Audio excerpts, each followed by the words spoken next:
This is LBC from Global, leading Britain's conversation with James O'Brien.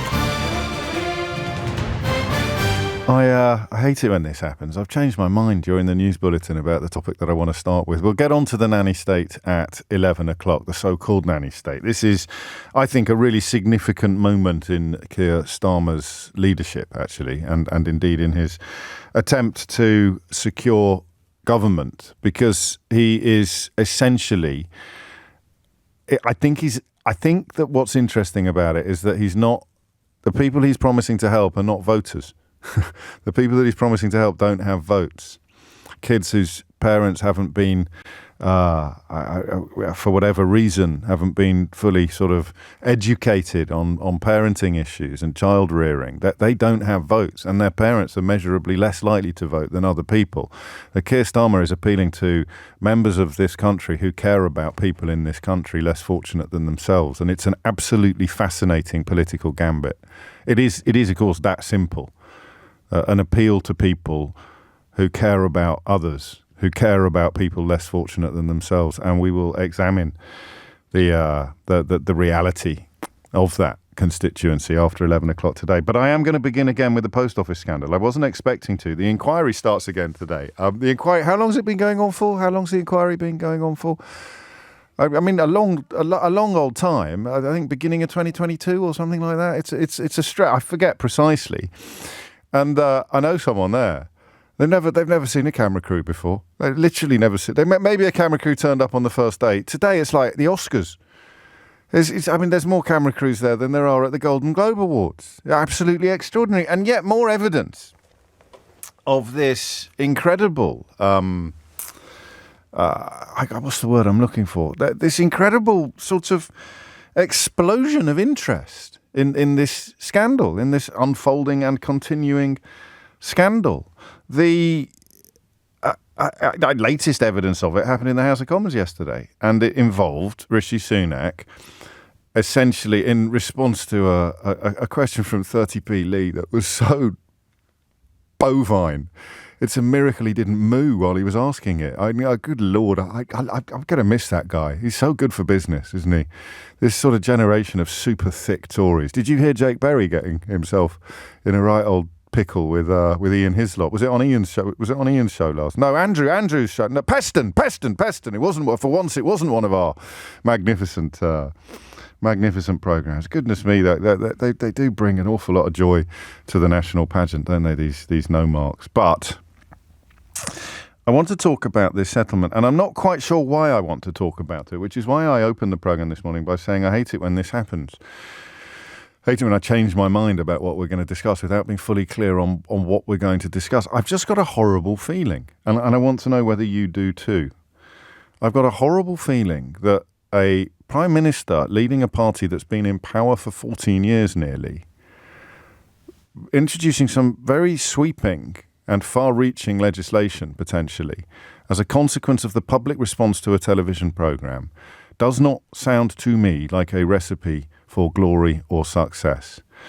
I don't know whether he had he definitely had a choice. Do you know, I mentioned to you yesterday Sharon Shoesmith. I was desperately trying to remember the name of somebody who did, if you like, get thrown to the wolves as a consequence of a public sector malfeasance, as something going wrong in a department or in a sector of society and getting punished. And she was the director of children's services or the director of social services in the borough where baby P was murdered. And Ed Balls at the time was the minister responsible, and he sort of summarily sacked her on the spot. It was very performative, very tabloid-friendly behaviour. And I think she came back and won an appeal. She won a sort of judicial review sort of scenario and was found to have been unfairly dismissed. So it's really interesting to think that when you do respond to tabloid baying, you almost certainly do so in an overly hasty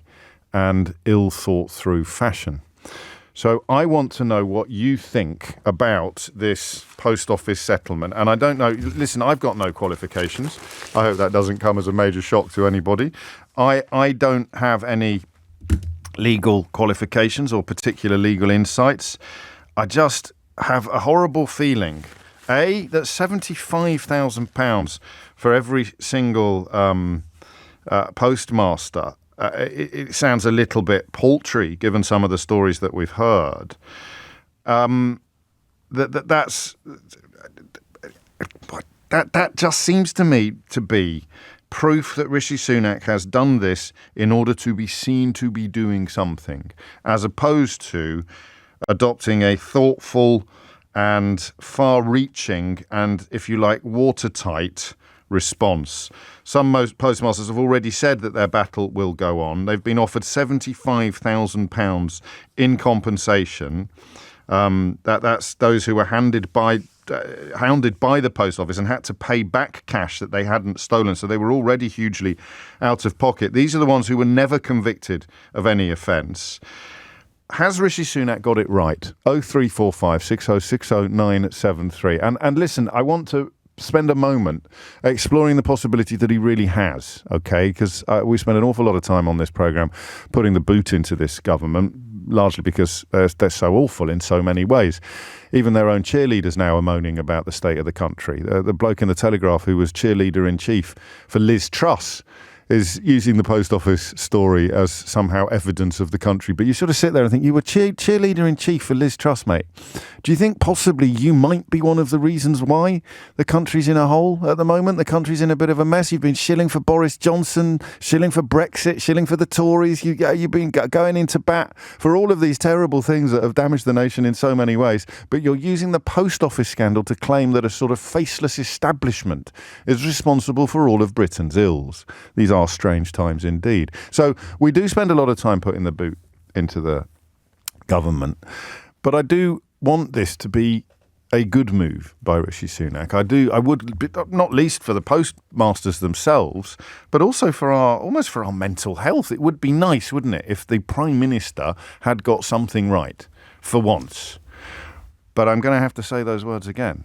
It's a government, it's a party that's been in power for 14 years nearly, responding very hastily to a scandal that has been understood since 2009, so again, for 14 years, as a consequence of the public reaction to a television programme. That doesn't mean that he's got it wrong. It doesn't mean that it's hasty or ill thought through or knee-jerk, but it does mean that it might be. 0345 6060 973 is the number that you need. And I'm going to add to that question, what would justice look like? It's a funny topic, this, because we are actually in a room full of experts. Everybody who has watched the programme or followed the story is actually an expert on this. It's almost impossible to think of another issue where the public is so well informed, albeit belatedly, but so well informed. Everybody is an expert. Everybody who's been following the story or watching the programme is now across the facts on a level that is close to unique for a radio phone-in topic. So normally when I I wouldn't ask you, what do you want to see? Or what does justice look like? Because, what do we know? We haven't got a clue. It's a bit like when a court verdict drops and, blowhards who weren't in court start shouting the odds about what a terrible verdict it was. And you sort of sit there and think, well, the jury heard all of the evidence. You've just read about it this morning in the Daily Mail. It's highly unlikely that you've got a better grasp of the facts than they have. But on this occasion, the opposite is true.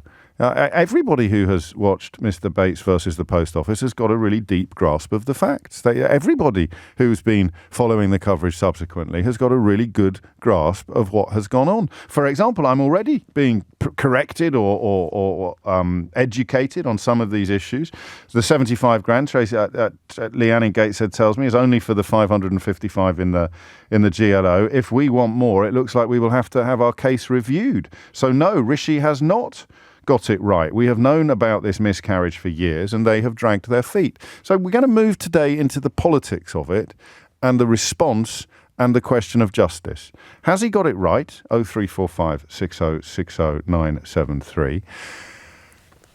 And what does justice look like for you as either someone who, I think it looks like Leanne was involved in this story, or someone who, like me, has been watching it with a sense of disappointment and befuddlement. Disappointment in that I'm a member of the media, and this is very much something we could have been jumping up and down about a lot more than we did.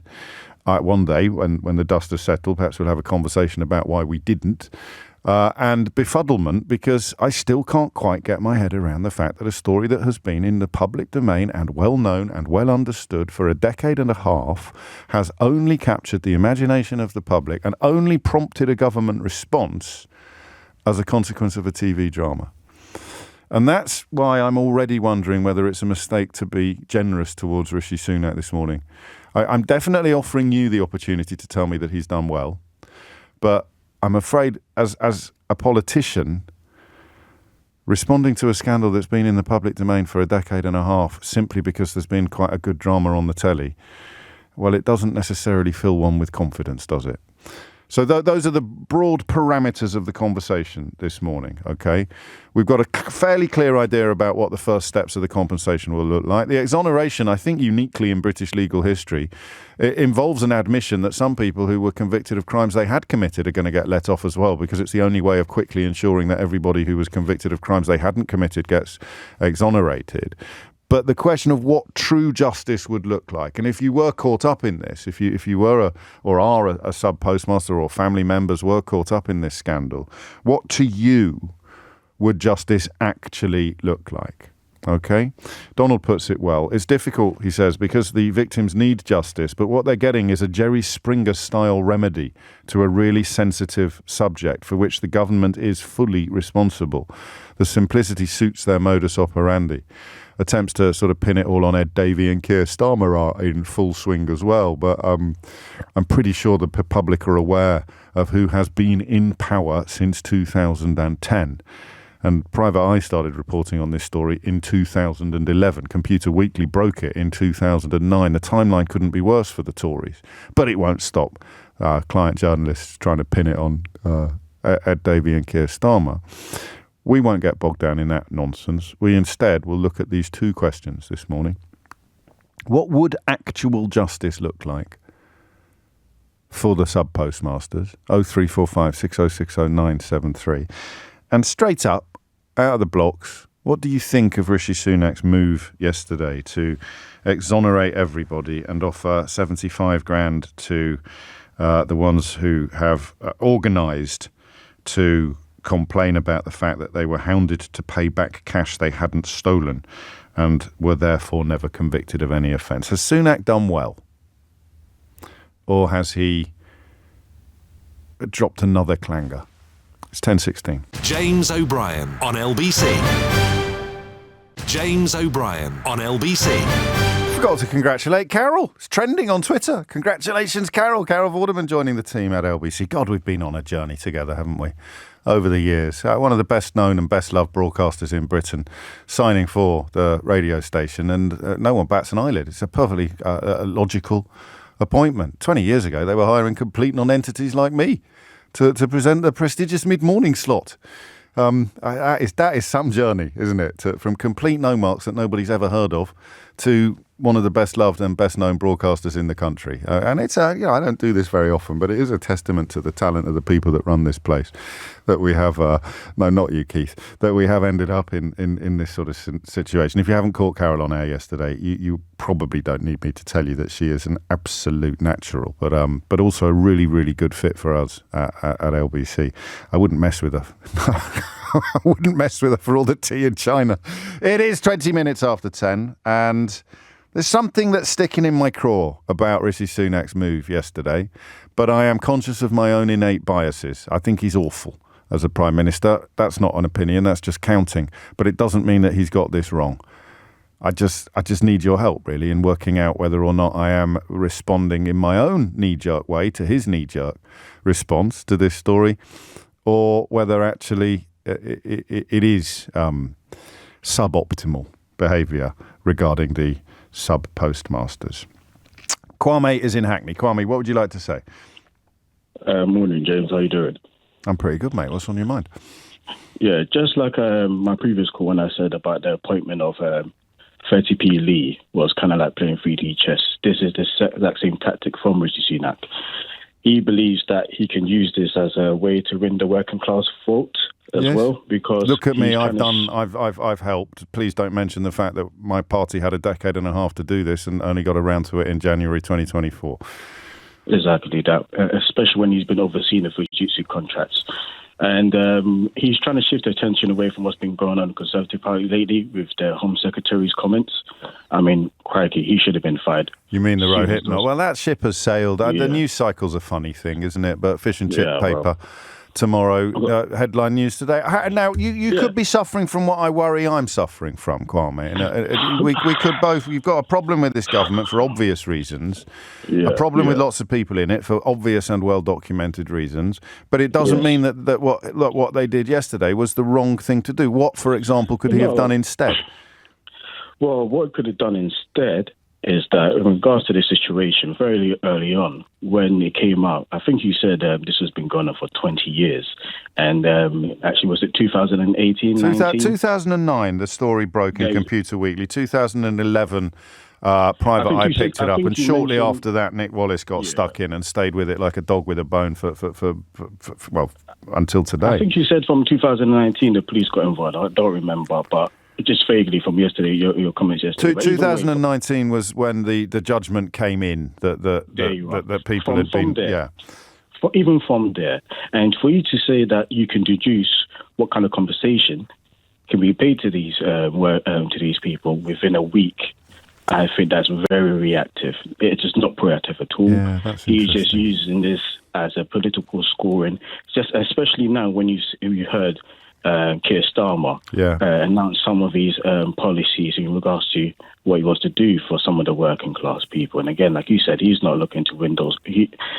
What he's targeting is not people who would actually win votes from, but he's just showing the caring nature in terms of what he wants to achieve when he comes into part of that. Well, we'll get on to that in the next hour. But the idea that Sunak felt he had to do something and therefore did something does not mean he has done the right thing, or indeed that the thing he has done is good, actually, apart from it being something. We have to do something. We've done something. Mission accomplished. But I don't know. Maybe we need to dig a little deeper into the detail. The weirdest element of this is that ministers have agreed that people who were guilty of crimes will be exonerated. I've got no idea what the numbers are, but the way that the legislation will work, I don't think we've ever seen anything like it before.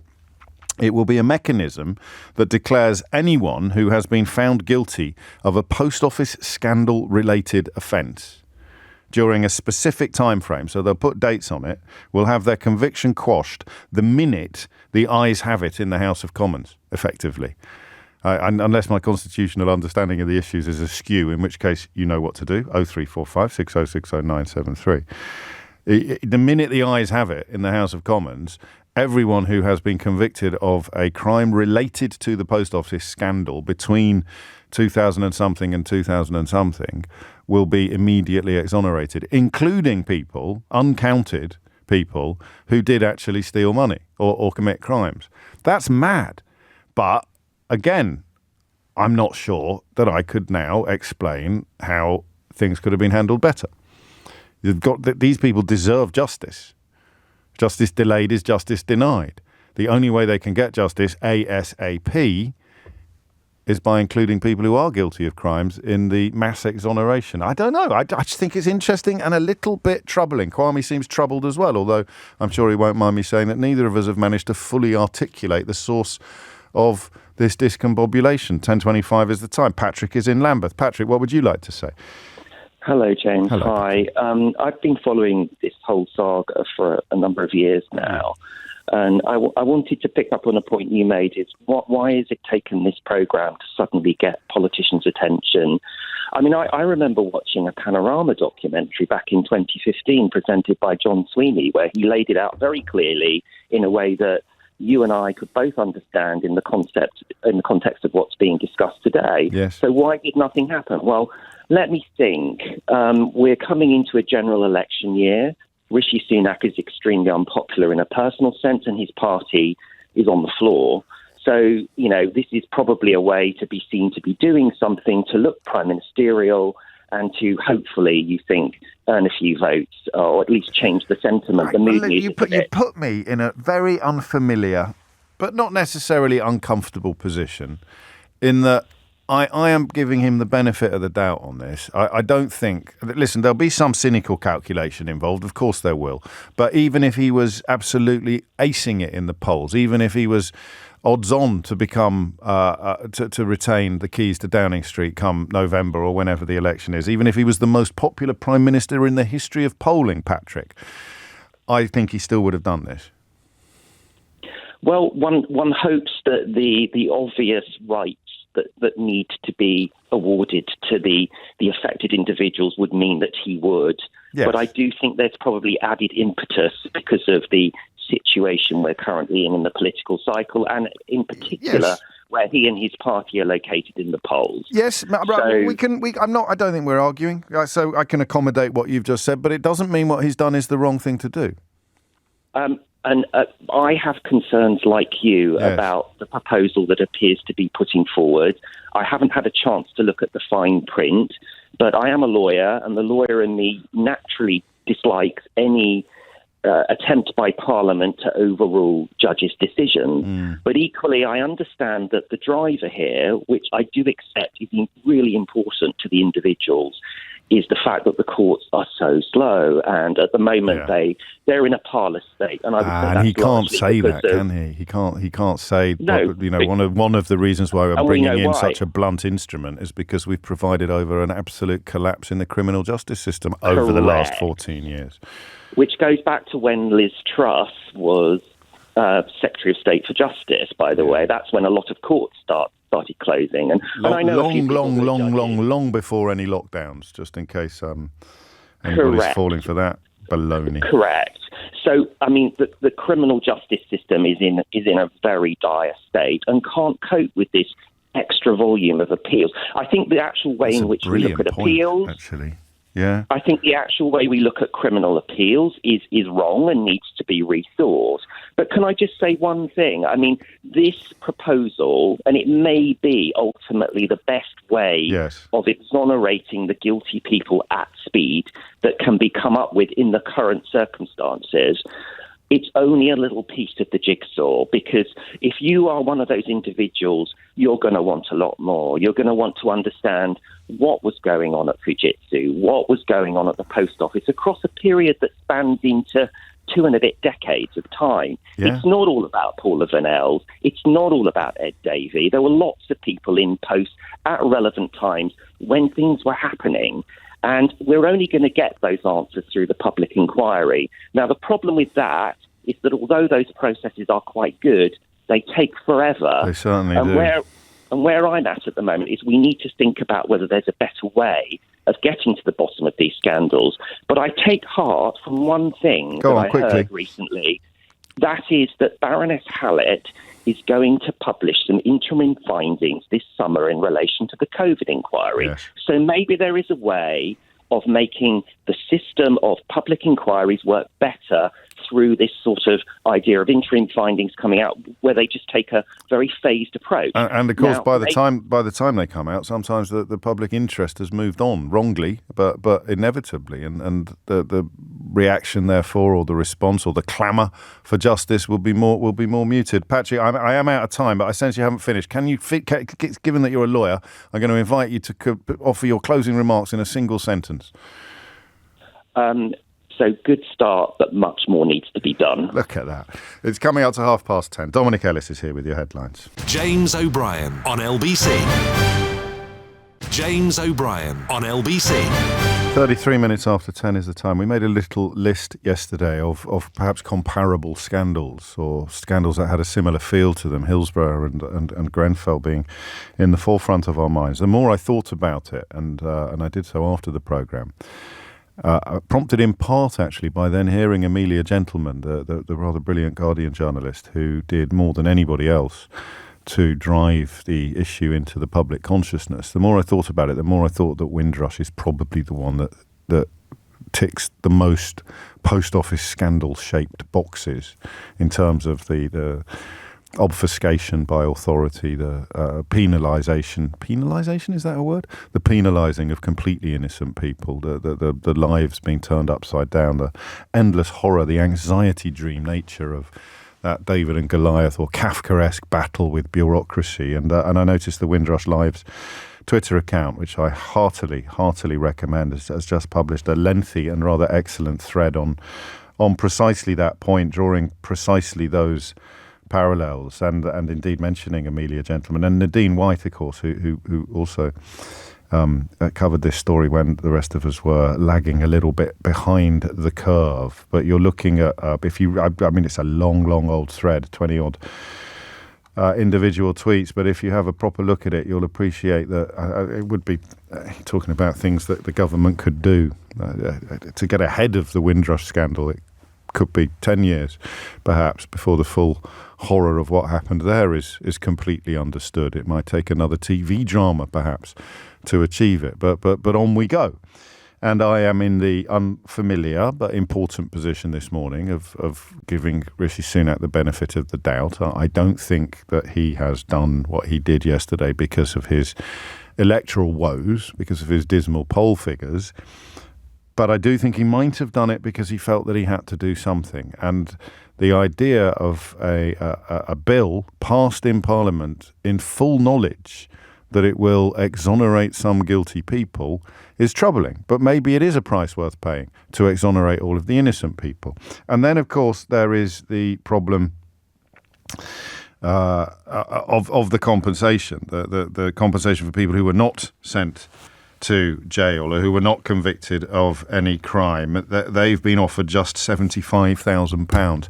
We haven't booked any guests on this apart from Richard Brooks, who was the private eye journalist at the forefront of coverage. But I probably should have spoken to some of the people in precisely that category about how they feel about this offer of just £75,000. If that's you or your mum, give me a ring on 03456060973. In the meantime, the rest of us will just carry on picking away at it in the hope, I think, of ending up in a positive frame of mind, because goodness knows there are enough days when we end up inevitably across the negative responses that this government daily demands. Robbie's in Chelmsford. Robbie, what would you like to say?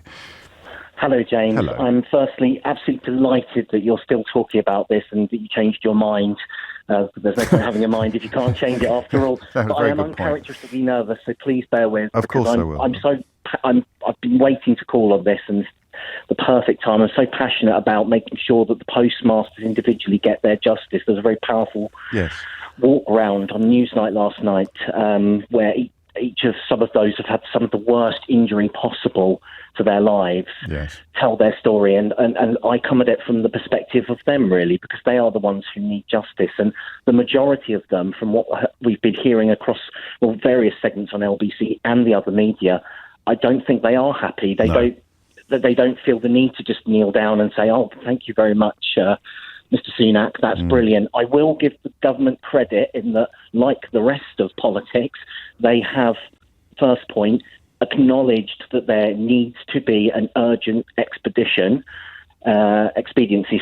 to having some exoneration and that part of their justice. Yes. The bit that concerns me, and I think comes across in many of the postmasters' feedback, is the rectification and remediation, which are some very unsexy words, but I come at this having worked as an SME, if you like, in some large name banks I won't name, but making sure customers who have come to far less harm than some of these postmasters got their financial justice, if you like. And the whole point of that is to take them back to the point they would have been in had none of the issues ever arisen. So had they never lost their homes, had they never lost their marriages and had them broken down. And some of those things, cynically, you could say you can't put a price on. But unfortunately, in capitalism, there's a price on everything, and it is not the amount that is being offered by the government.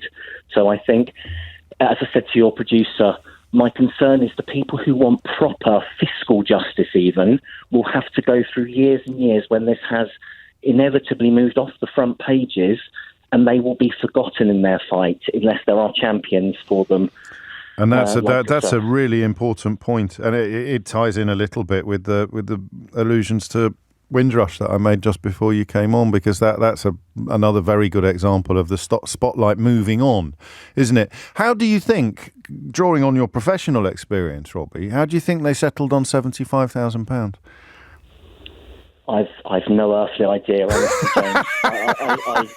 I don't know the sums involved, I have to say that. But what I can tell you is just from the feedback of the postmasters and mistresses themselves, that is rankly inappropriate. I think the phrase by Jo, who is one of the prominent postmistresses who was criminally convicted, said in her own words on Politics Live yesterday, it doesn't touch the sides. And I like that there's also real people who express themselves in real terms. Language, right? yes, I agree with you. Not using words like rectification and remediation. But there's also some widespread unhappiness, I think, about this document that everyone would have to sign, stating that they have not committed a criminal offence.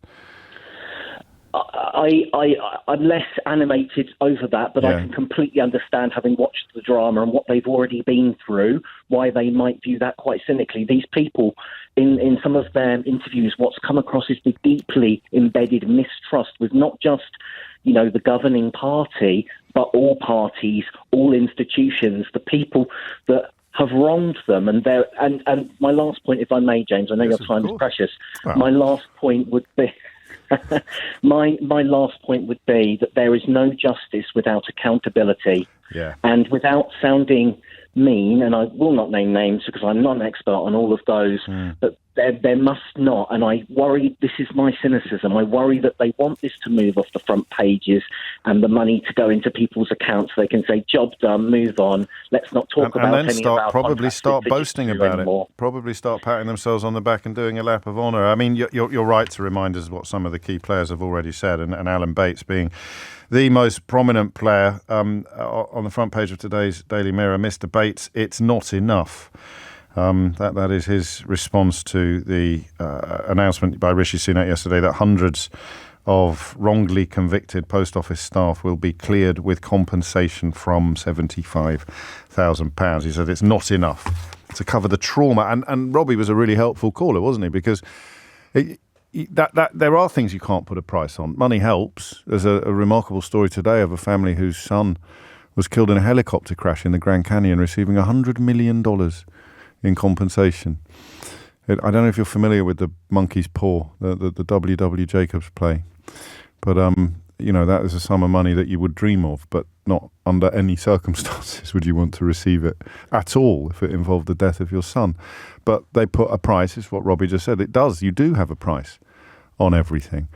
How do you compensate somebody for a marriage that broke down under the pressure of this experience, or for the theft of their time, the theft of their life, the reputational damage? I'm not sure you can. And I've got no idea how they settled on £75,000, but somebody has done the calculation. I haven't, I'm afraid, checked your sums yet. It's less than 1/10,000th of Rishi Sunak's personal fortune, apparently. I don't know whether that's relevant or not, but it's interesting. Thank you, Robbie. Charles is in Mould in North Wales. Charles, what would you like to say? Good morning, James. Hello, mate. I think this is a second-rate justice. I don't think it's appropriate. I'm thinking of the poor postmasters walking through their local community, being accused of being thieves. And all this kids getting bullied at school. One of them was, I think it was Castleton, I forget his Christian name, yesterday. Children being bullied at school as well. Your dad's a thief, that kind of thing. It's grim, isn't it? Grim. Exactly that. And this is just a blanket exoneration. So you might be guilty, you might not be guilty, but we'll call you not guilty.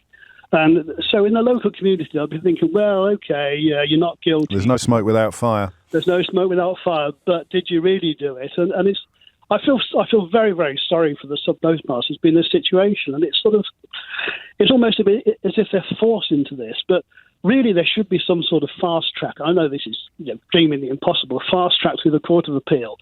I mean, it takes two to tango. Presumably, the Post Office could come to the Court of Appeal and say, we don't oppose this appeal. And I understand that, because if you did fast track, it would mean resources going to that and other people. Well, some of them will appeal. So the people who will go further are the people who don't think £75,000 comes close to compensating them for losing their home, their business, their earning potential in that period. They might have cashed in their pensions. I'm quoting Alan Bates now. There's been vast costs over the years. We're talking over 15, 20 years. It's certainly going to be more than £75,000. And he also says, how can you put a price on the post-traumatic stress disorder that many of us are suffering? But I agree with that. But I think to my mind, there's two issues. There's a question of guilt, and there's a question of remuneration and restoration. And £75,000 would be fine as an interim payment, providing that the parties got their act together and made a decent amount. But there are two issues. I mean, I think the £75,000 is derisory, but I think the most important thing, I will think for a lot of postmasters, I don't know, I'm not one, but I would think is the question of guilt properly proven that you are not guilty and found in a court of law. I hadn't thought of that. That's you've nailed it. I knew it was causing misgivings, and I knew there were problems with it. But when you combine the fact they have to sign this document saying I didn't commit a crime, with the fact that everyone acknowledges that some guilty people will be exonerated as a consequence of this, it doesn't feel like a sort of crystal clear exoneration. There is still room, as you say, for bad actors to sniff a bit, to not be persuaded. That still hangs stigma. There you go. I got there in the end. There could still be some stigma attached to it because of the nature of the exoneration compensation package announced yesterday. That's really good. 10:45 is the time. It is, of course, an interim payment in a sense, as Colin has asked me to clarify. But some people will accept it. This is the words of Alan Bates, with respect, Colin, are probably a little bit more across the facts than you are. Alan Bates said yesterday, the overturning of convictions is very good news, but the priority remains full financial redress to everyone impacted. £75,000 is an alternative to having your case independently assessed. So for the smaller cases, it will probably suffice, but for many cases, it is not enough. It's 10:46. James O'Brien on LBC. James O'Brien on LBC. Have we got one yet? Have we got a thingy, a jingle for Smear Keir? Everyone else has started joining in. Have you noticed? Trending on Twitter and all sorts of things. I think it's a coincidence. I don't think it's a consequence of us pointing out how desperate the smearing was getting. But I think we're the only ones at the moment with a radio feature that doesn't currently have a professional jingle, because they're all too busy looking after Andrew Marr or the newsagents, or Chris Moyles, who also, of course, works in this building. I bet Carol Vorderman's got jingles coming out of her ears, and she hasn't even started yet on the official sort of team sheet. But there we go. She'll be with you on Sunday. I've got two entries, one from Mike and one from Michael. And this is currently what we're going to have to go with one of these. Smear Keir. That's Mike's, a cartoonist, and I think you probably need to see it in context. The Trumpton Twitter account. And yesterday I received one from Michael, which you can listen to now. Smear Keir. That's quite unnerving. I am looking for more entries. Tweeting it to me is one way of doing it, or you can send it direct to the producer, which is eleanor.walsh@global.com. That's eleanor.walsh@global.com. And of course, I may get some production from the actual top team of production people that work in the same building as me, the presenter of the biggest show on LBC, but so far, nada. Nothing. Diddly squat. Not even replying to my emails, to be honest with you. So thank you, Mike. Thank you, Michael. One of those will, as things stand, become the official Smear Keir theme tune. But I need a story, don't I? I need a Smear Keir story. I couldn't believe this when I read it. In fact, I had to find a copy of the Daily Express. I had to go on, because I thought no one's going to treat this as a proper story. Then I thought, I bet the Daily Express are. So at PMQs yesterday, You may have noticed Keir Starmer pointed out that because he looks at the world he from his private jet as he jets around the country, he doesn't actually know what it's like to be living here at the moment. He simply, the words he used, doesn't the country deserve so much better than a Prime Minister who simply doesn't get Britain? This sentence was uttered immediately after the one that said, point out that the view on the ground is very different to that from his private jet. And he says, you're talking the country down. Now, how is this a Smear Keir? Because apparently that makes Keir Starmer racist. Yeah, I'll say that again. This is a racist dog whistle, according to, even Downing Street, actually, because they responded by saying the Prime Minister is as British as Starmer. So deeply, deeply dishonest Downing Street spokesman, pretending that when Keir Starmer accused Rishi Sunak of being horribly out of touch with the experiences of ordinary British people, he was actually claiming that because he is the son of immigrants, he doesn't understand what it's like to be British. And it's not just a lie, it's a disgusting lie that demeans racism. And it's also quite an odd lie, given that being racist is almost a requirement for high office in the Tory party at the moment, or certainly deploying jingoistic and xenophobic attitudes to immigration. So that is today's smear Keir. He points out that the Prime Minister jetting around the country in his private jet hasn't got a clue what it's like to be struggling to pay your energy bills or struggling to survive in broken Britain, and Downing Street pretend that they believe Keir Starmer was being somehow racist. That's today's smear Keir. Are you still keeping a list? You're not, are you? No, you're not. Right, read it to me now. What's on the list?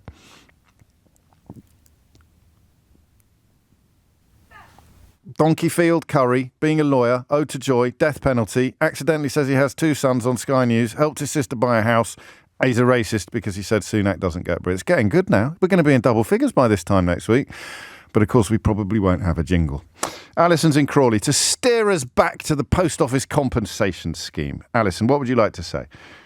Good morning, James. Hello. Well, I'm just furious about Sunak. I'd rather smear Sunak because I'm just so sick of this. What with? Well, with his own vile and ridiculous politics and rhetoric, because he seems to think the solution to everything is a sort of 2-word soundbite and a bit of legislation, like stop the boats, get Brexit done, all these things.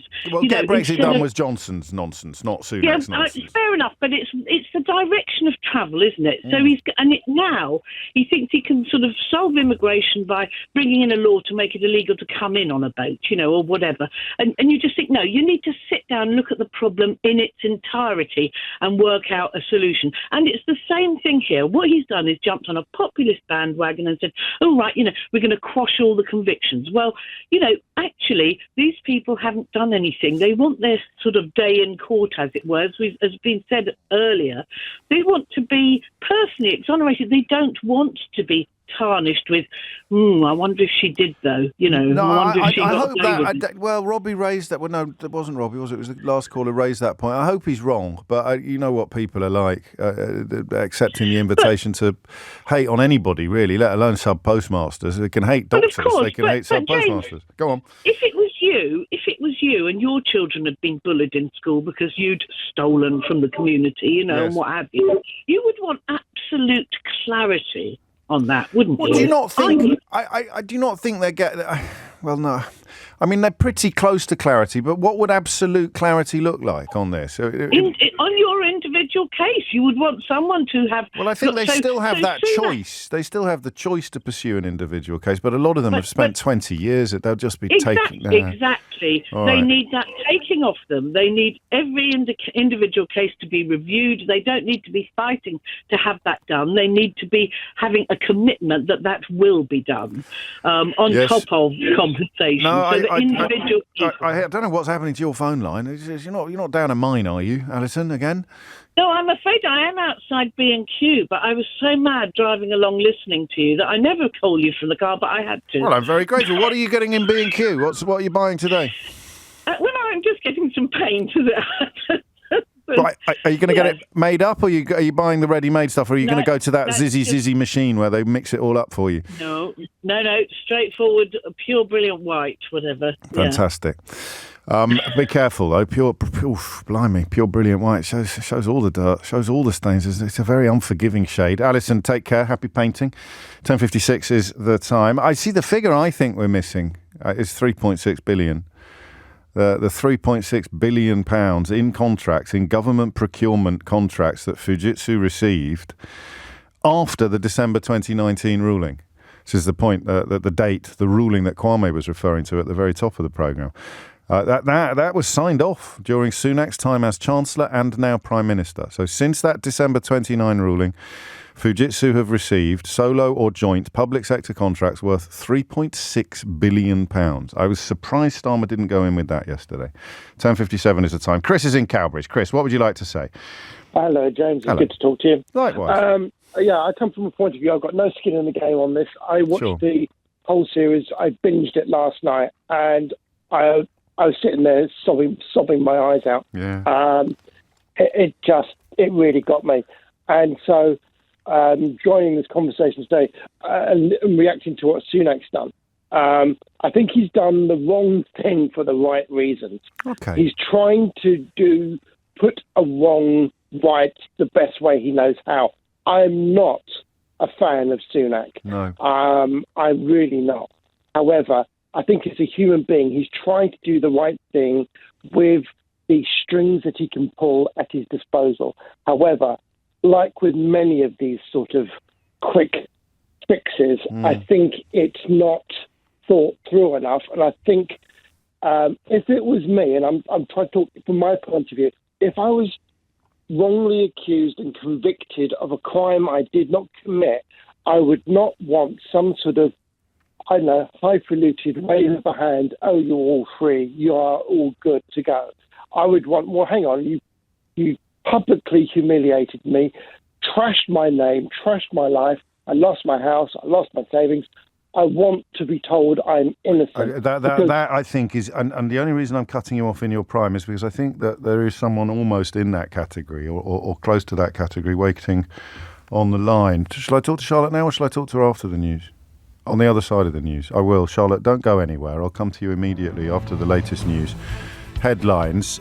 We'll hear from Charlotte, and depending, of course, upon what she says, we'll either crack on or change course. And if we do change course, we'll be looking at something Keir Starmer has done, which I think is really interesting. Great interview yesterday with our political editor, Natasha Clark. And in conjunction with other announcements, it's fair to say that Starmer is coming out very heavily in favour of what has become known as the Nanny State.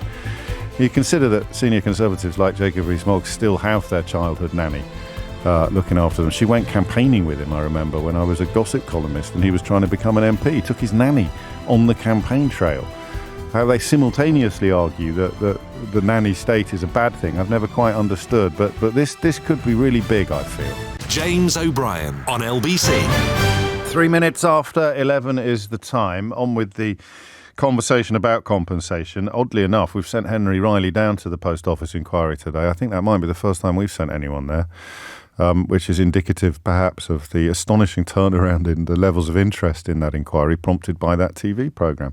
We'll catch up with him shortly. And of course, at 12 o'clock, it being Thursday, then it will be Mystery Hour, which will bring a little much-needed levity into proceedings. But before that, Charlotte is in Braintree, and I think you've got a rather more personal connection to these issues than the rest of us, Charlotte. What made you pick up the phone?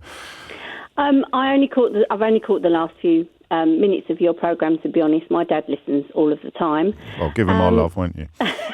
I will. And it is personal to me. I lost my post office. We decided to close it because we had 5 years of putting in the money ourselves. My husband had to go back to work to fund those losses.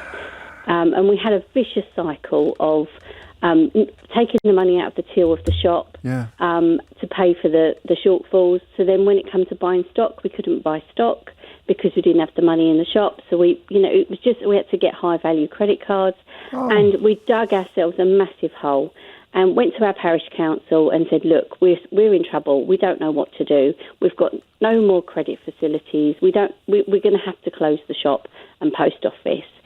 Their response was the next day to come in and cancel their papers with us. Lord. And didn't support us in one way at all. We offered to move the post office maybe to the village hall because then there would be less costs associated with it because of the electricity and everything else. Yes. But they said no, they didn't want to do that. But a month after we closed the post office, guess what? They had one in the village hall. They had to open one in the village hall.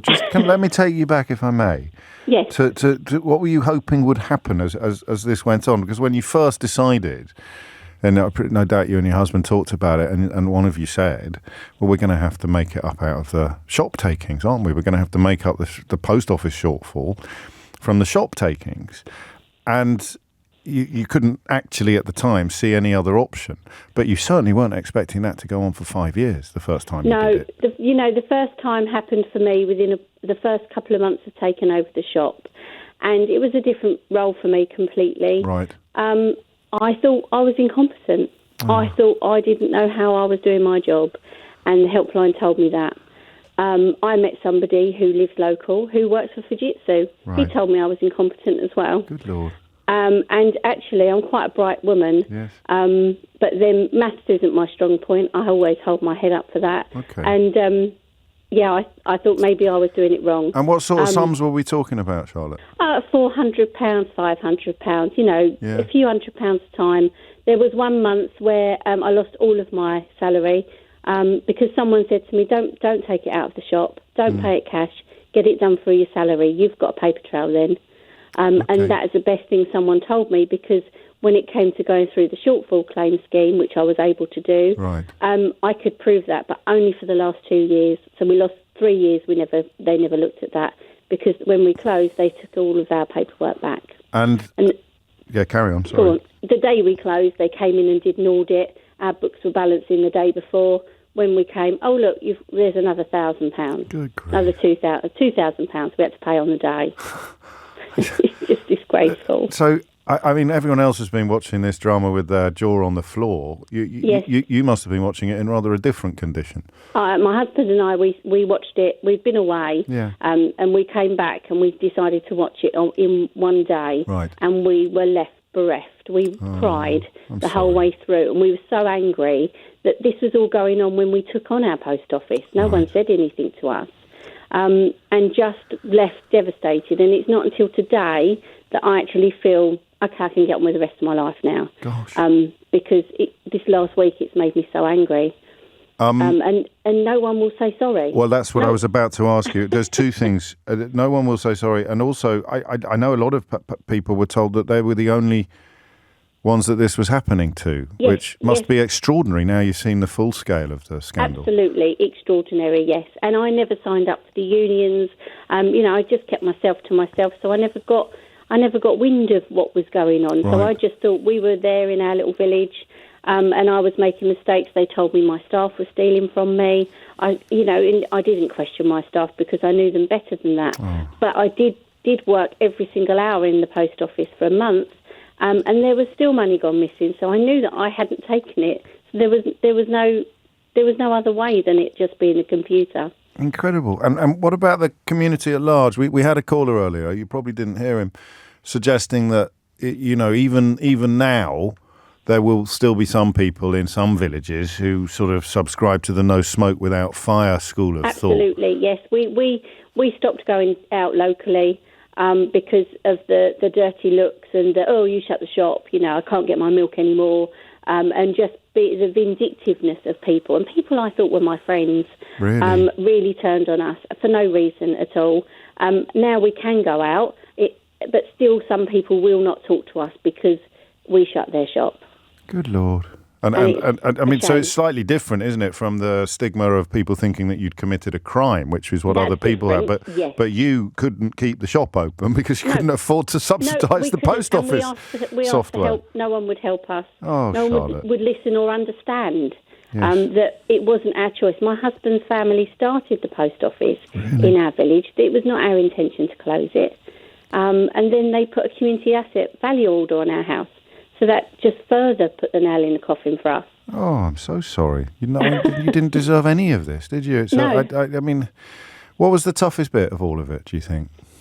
Not being listened to. Yeah. Not being supported by our village. And I think when I watched the programme and Jo Hamilton had the support of her village, that for me really upset me, because my husband's he's born there, he's lived there all his life, and no one believed in him. Good Lord. They didn't want to support him, which is a real shame.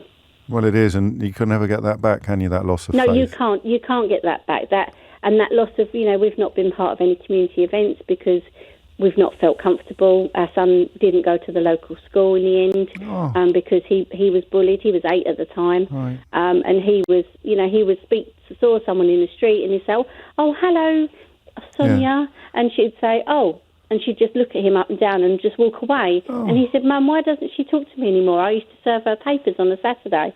I said, they're upset that we shut the shop.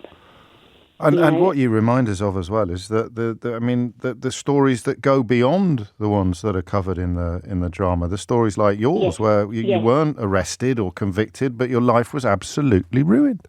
It was really turned upside down. Oh, and where do you sit now with regards to this? Are you affected at all by the compensation, or? No, we're completely out of that. Okay, we're completely out of that. I did speak to one of the lawyers that everybody's talking about it now. Yes. But because we went through the shortfall scheme, I don't think we've got anything we can do anymore. Even though there's 3 years worth of... There's 3 years, yeah.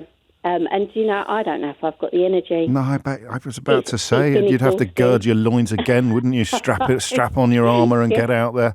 Yes, I'm not sure that I can face that anymore. I've been very lucky that our family has been a great support to us, and I do thank them for that. Well, you have preempted my final question, actually, Charlotte, because I was about to say, how did you manage to survive? Some marriages wouldn't have survived. Some people wouldn't have survived. Well, this is it. My marriage is very strong, and my husband's been a great support. And our family's been great. And we've had a couple of friends that have been by our side, which is, really good. But the majority just, turned on us. You sound lovely. You really do. I bet you enjoyed the work, didn't you, before it all I loved it. I really, really loved it. It was really nice to give to the community and, to hear everybody's stories every day. And it was something we were willing to do until we retired. And there it is. It'd be nice if they threw a party for you or something, wouldn't it, in the village? You should go. Or just to say, we're really sorry we didn't listen. Yes. Yeah, well, anyone listening to this who recognises your voice or your story knows exactly what they need to do. You don't need long letters of apology. Not at all. Just a nod and an acknowledgement, and I'm sorry that we didn't listen to you, Charlotte. Yeah. Because you always listened to us belly aching when we came into the shop to pay the paper bill. That's the one. Mind how you go, Charlotte. Give our love to your dad as well. It is just coming up to 11:13. That's perhaps why the drama was so powerful. Charlotte, immediately human. Not a number on a spreadsheet or even a story in Private Eye, but just an incredibly human tale of a life turned upside down, undeserving. Injustice, really, a fundamental sense of injustice and unfairness, which we still, as a population, despite the best efforts of some members of the political and media establishments to have us at each other's throats all the time, we've still got an almost instinctive opposition to unfairness, I think, as a population. I hope so. And that, in a sense, is where we turn our attention next. Keir Starmer has, I think, made one of his most significant interventions yet on the issue of the so-called Nanny State. I'm going to find out what you think of it after this. James O'Brien on LBC. James O'Brien on LBC. It's 16 minutes after 11, and it is, it's a bit of a myth that the Labour Party under Keir Starmer haven't put quite a lot of flesh on bones. It's a myth that I fell for, but people sent me the evidence that actually they have come out with. Rachel Sylvester, writing in The Times last week, was very strong on this subject as well. They have got quite a lot of bold and not quite revolutionary, but bold and significant policies in the pipeline. But the question of what he stands for as well has been one that critics have claimed is hard to answer, and actually critics and admirers alike perhaps have claimed that it's hard to answer. I've met Starmer on a couple of occasions and spoken to him several times now, and I genuinely believe that he stands for a brand of politics that seeks to use power to improve the lives of people whose lives are most in need of improvement. It's in a sense almost the opposite of so-called trickle-down economics, where people seek to persuade you that by making the rich people even richer, everybody is better off. It's an incredible coup, really, an ideological coup that's taken place in this country in recent years, whereby these dodgy lobby groups that call themselves think tanks without ever telling you who pays their wages, in cahoots with right-wing media, have created the idea that pursuing the interests, serving the interests exclusively of people who are rich enough to secretly fund think tanks or own newspapers, serving their interests exclusively would somehow benefit a population. Oh, we can't possibly put taxes on sugar, or we should definitely not ban tobacco, or now big oil, of course, is very much in bed with the same engines of propaganda, the same engines of influence. Any curtailment of rapacious profiteering is a bad thing. It's why that particular brand of Brexiteer, to use a dreadful word, talks about regulation all the time. They don't mean making your life easier. They mean making your life less safe so that the people who are selling you stuff or employing you can make even more money. Regulation covers things like cladding on blocks of flats. Regulation covers things like food safety and warmth at work. You know, regulation is protection. Think of regulation as protection, and then you will begin to see what's really going on in the dark places that constantly bleat about how we need to have bonfires of red tape and get rid of regulation. And the phrase nanny state has moved into the same space, hasn't it? The phrase nanny state has become a negative. I'm not sure when. I'm not even sure when it first appeared in public parlance, but it's all the same people. The people who think that you shouldn't be expecting the super rich to shoulder a little bit more of the burden of looking after the population. The people who think that stopping big businesses from pouring poison down our children's throats, or getting them hooked on cigarettes, or feeding them mountains of sugar for breakfast every day. The people who argue that you shouldn't have any restrictions on that kind of thing. The people who hate the idea of school dinners being made free by Sadiq Khan, free at the point of service, of course, free for children. They hate it because they are motivated entirely by greed. It's a mad thing. Once you understand it, everything fits into place. Seriously, absolutely everything. I went after Nadeem Zahawi yesterday because I couldn't believe he was trying to rehabilitate his image with the help of some members of the media who didn't mention at all that he got sacked as chairman of the Conservative Party after he was found to have breached the ministerial code. He had to pay a massive fine to HMRC as part of a 7-figure settlement over his own tax affairs. And he now is casting himself as someone who should be offering up economic advice about what the next budget should look like. It's incredible. And of course, it turns out that he is in the Adam Smith Institute. He is a fellow of the Adam Smith Institute. And that is how you achieve this kind of influence. What is the influence designed to do? Serve the interests of the super rich. And of course, it's very easy to prove that that's not true by disclosing who it is that funds them. But they never do. Funny that, isn't it? And under Liz Truss, it reached its apotheosis. The revolving door from these lobby groups into Downing Street was going so fast it was a miracle it didn't take off. They got all their dreams suddenly came true. The Institute of Economic Affairs claimed that it had effectively co-opted Downing Street, and then, or rather, another Conservative commentator said that it had, and the bloke who ran the outfit put up a sunglasses emoji, I think. It's all in How They Broke Britain by James O'Brien, a massive bestseller in all good bookshops and most mediocre ones as we speak. And once you understand it, everything makes sense. You know, you've got the Daily Telegraph today, a bloke called Alistair Heath, writing about how the post office scandal shows that the mysterious establishment has broken Britain. This is a bloke who thought that Brexit would be a good idea, thought that Boris Johnson would be a good Prime Minister, and who thought that Kwasi Kwarteng's budget was the best he had ever seen in his life. And he's still getting paid by the Daily Telegraph to offer up political opinions. Why? Because his political opinions suit the interests of the oligarchs, of the owning classes. So once you've got your head around it, it all makes sense. And that's why it's interesting that Keir Starmer has picked a fight. He hasn't named the enemy, but he's defined the battlefield. And it is a battlefield that very much contains the words nanny and state. We want to encourage good parenting, but I don't think we just turn our back on this. One of the proposals we put out there is supervised toothbrushing for 3 to 5 year olds. And lots of people say, that's Nanny State. I have to say, when I first read the statistic that for 6 to 10 year olds, the biggest cause of admissions to hospital is decayed teeth, I was really struck. That is shocking. And I don't think you can simply say, well, that's none of our business. It is our business because it's the health of the child. But also, once you've got a child admitted into hospital, it's costing the taxpayer a fortune. So I'm not saying it's the state and not parents. It's got to be both. I'm up for that fight. If people want to say to me, I don't think you should be doing that, just let it happen. If this was a parent for treated children this badly, as badly as the UK government has, there'd probably be child neglect. And if that's bad.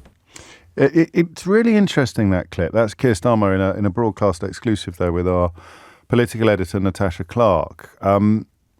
It's really interesting that, because I'm going to level with you. All right? The first bit, I may even play it to you again, and then the first bit When he talked about supervised toothbrushing, my heart sank. I thought, oh, for God's sake, are you serious? Supervised toothbrushing? But I carried on listening. And he explained that tooth decay is the major cause of hospital admissions for 6 to 10-year-olds in this country. And that's the point at which you cannot possibly criticise any attempt to stop children having to go to hospital because their teeth are rotten. And how do you do that? Well, you just make them look after their teeth. You help them learn to look after them. Well, the parents should be doing that. Yes, possibly. It's a perfectly reasonable position to argue that the parents should be doing that. But guess what, Sherlock? They're not. Which is why tooth decay is the single most popular reason for a 6 to 10-year-old child to be admitted to a hospital in the United Kingdom. And that is really interesting. Because he is announcing something and that's just one element of it. It's a full-page piece in The Guardian today where he essentially says, on the election ballot paper will be the future of our children. If I was the sub-editor, I'd have put that the other way around, actually. I said the future of our children will be on the election ballot paper. Sounds better. But hey-ho, what do I know? If parents treated their own children the way this government treats the nation's, the word used would be neglect. So he's looking at the mental health crisis. He's looking at cutting waiting lists for mental health treatment by putting 8,500 more staff straight into the system, specialist mental health support for children in schools, delivering an open access mental health hub for every community. And this is fascinating because school absenteeism is a big problem and there are two approaches to it. You can either shout about how awful parents are or you can try to fix the problem. And that, I think, is where our politics is heading as the general election approaches. From the other side of the field, there will be desperate attempts to turn it into a culture war. The Tories currently engaged in a sort of circular firing squad over the ludicrous Rwandan scheme, which, if any plane ever takes off, is not going to touch the sides of the asylum backlog. And yet all of the political energy of the Tory party and their ludicrous infighting faction seems to be dedicated to that issue. And Keir Starmer is now beginning to do what everybody hoped he would do, but some perhaps had begun to fear that he wouldn't. He's beginning to put together a proper package, a proper platform. And absolutely intrinsic to this platform is the belief that the role of power, the purpose of power, is life improvement. Trust me, if he doesn't deliver, I'll be going after him like a rat up a drainpipe. But goodness me, doesn't it feel unfamiliar to hear from a mainstream serious politician who is both principled and dedicated to improving lives while conscious of the fact, acutely conscious of the fact, I mean incredibly conscious of the fact that you can't do anything if you don't win elections. So what is interesting about this politically is that he is not seeking the votes of the people that he's promising to help. So if you were to think of modern conservatism, by which I mean post-Brexit, the rancid era of Tory politics, the moral corruption of Johnson, the ideological bankruptcy, the think tank-driven vampirism of Liz Truss, the absurdity of Rishi Sunak, the circular firing squad of a parliamentary party with people like 30p Lee and Jonathan Gullis competing to be the most obnoxious and then being rewarded for being the most obnoxious member of the backbenches by being made a deputy party chairman or something like that. This astonishing morass of mediocrity and unpleasantness that populates the Tory benches. Their politics is dedicated to telling people that they will give them, that not only that they will give them stuff, we will help you, because that is pretty hard to sustain now. The Brexit that they promised would improve people's lives has made everything worse. So they are reduced to campaigning on a promise to make other people's lives worse. This is, I think, the fundamental battlefield upon which the next general election will actually be fought. The Tories will be promising constantly to make other people's lives worse. If there are a few tax cuts, that gets filed under a promise to make your life better. Except, of course, it won't, because tax cuts mean public service, public spending cuts. And God knows this country needs investment at the moment, not yet more scraping cash out of the public sector and popping it in the pockets of people who pay more tax than everybody else. So That, to me, is the battleground. The Tories will promise to make other people's lives worse. Unemployed people, poorly people, foreign people, students who've come here from overseas. They can't bring their families anymore. Ha, ha, ha, ha, ha. Refugees will be deported to Rwanda. People who haven't worked for a while will be horsewhipped into their local warehouse. All sorts of wonderful policies coming from the Tories. Labour, under Keir Starmer, will promise to improve the lives of people who most need it. Now, that might not be you. Your children don't need to receive help in brushing their teeth. Your children don't have mental health problems. Your children are not being admitted into hospital with an eating disorder. That figures up by 90% in the 5 years to 2021. This is what he means. 200,000 children waiting for mental health treatment. Many regularly skipping school as a consequence. More people, 90% more children and young people admitted to hospital with an eating disorder since 2016 to 2021. That's up by more than a third in the following year, 2021-2022. Obesity, 2 in 5 children leaving primary school overweight. But most of all, and I can't believe this either, the number one reason for young children being admitted to hospital is to extract rotten teeth, because it's so difficult to see a dentist. After 14 years of Tory rule, even the rise in life expectancy has stalled. Children are shorter than they should be, shorter than their comparators, their peers in other countries. So this is an incredible statement of intent. We will improve the lives of children. And this line here, if parents treated their own children the way this government treats the nation's children, the word used would be neglect. And here is a guest from Tufton Street to tell you that the state shouldn't have any role whatsoever in any of this. Instead, it should all be the role of the parents. Just please don't ask me what happens if the parents aren't doing all the things that I insist they should be doing, because all I'll do is shout louder that the parents should be doing it. In fact, I may even punch the desk with my fist. I'll go, the parents should be doing it. And I say, but they're not. They don't know that they should be. They can't see a dentist. They're not mental health professionals. They don't know how to help people with eating disorders. Well, the parents should be doing it. That's all they've got. It's pathetic. Usually people speaking from a position of immense privilege, of great wealth. The parents should be doing it. How can a parent treat an eating disorder, you flump? These people are awful. Absolutely. Oh, here's my friend from a think tank to tell you why we shouldn't have. It's absolutely incredible what they've done to this country. First politician in my lifetime who seems prepared to fight back. Keir Starmer. Good bloody luck to him. Question for you. Do you think it's going to work? 11:31 is the time. Does an offer to improve the lives of children with eating disorders, children with rotten teeth, children who are leaving school, leaving primary school, obese, children with mental health issues, does a promise to improve their lives strike you as a way to win a general election in Britain brought to its knees by 14 years of Tory rule? I don't have long on this, actually, so hurry up, ring me and tell me. 0345 6060 973 is the number you need. Dominic Ellis is here now with your headlines. James O'Brien on LBC. James O'Brien on LBC. It's 11:35. Listen to this. James, I'm 50 in a few weeks' time, and I've still got all my own teeth.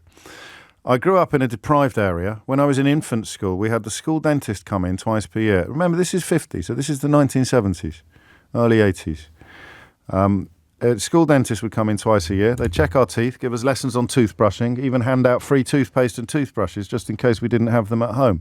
We'd use that purple gel to see if we'd cleaned properly, which was very amusing to the boys. That just reveals the plaque, doesn't it? It's like a temporary dye that hatches onto the plaque. I'm convinced that this is the correct approach from Sir Keir, but inevitably the ideas will be shot down and announcements clipped to suit the client media. We need more of this help for young families, particularly those struggling right now. And, of course, the fact that you can't see a dentist contributes, obviously, to an epidemic of tooth decay. But the client journalists who come for Keir Starmer will be claiming that the parents should be across this, should be doing tooth extractions now in your spare time.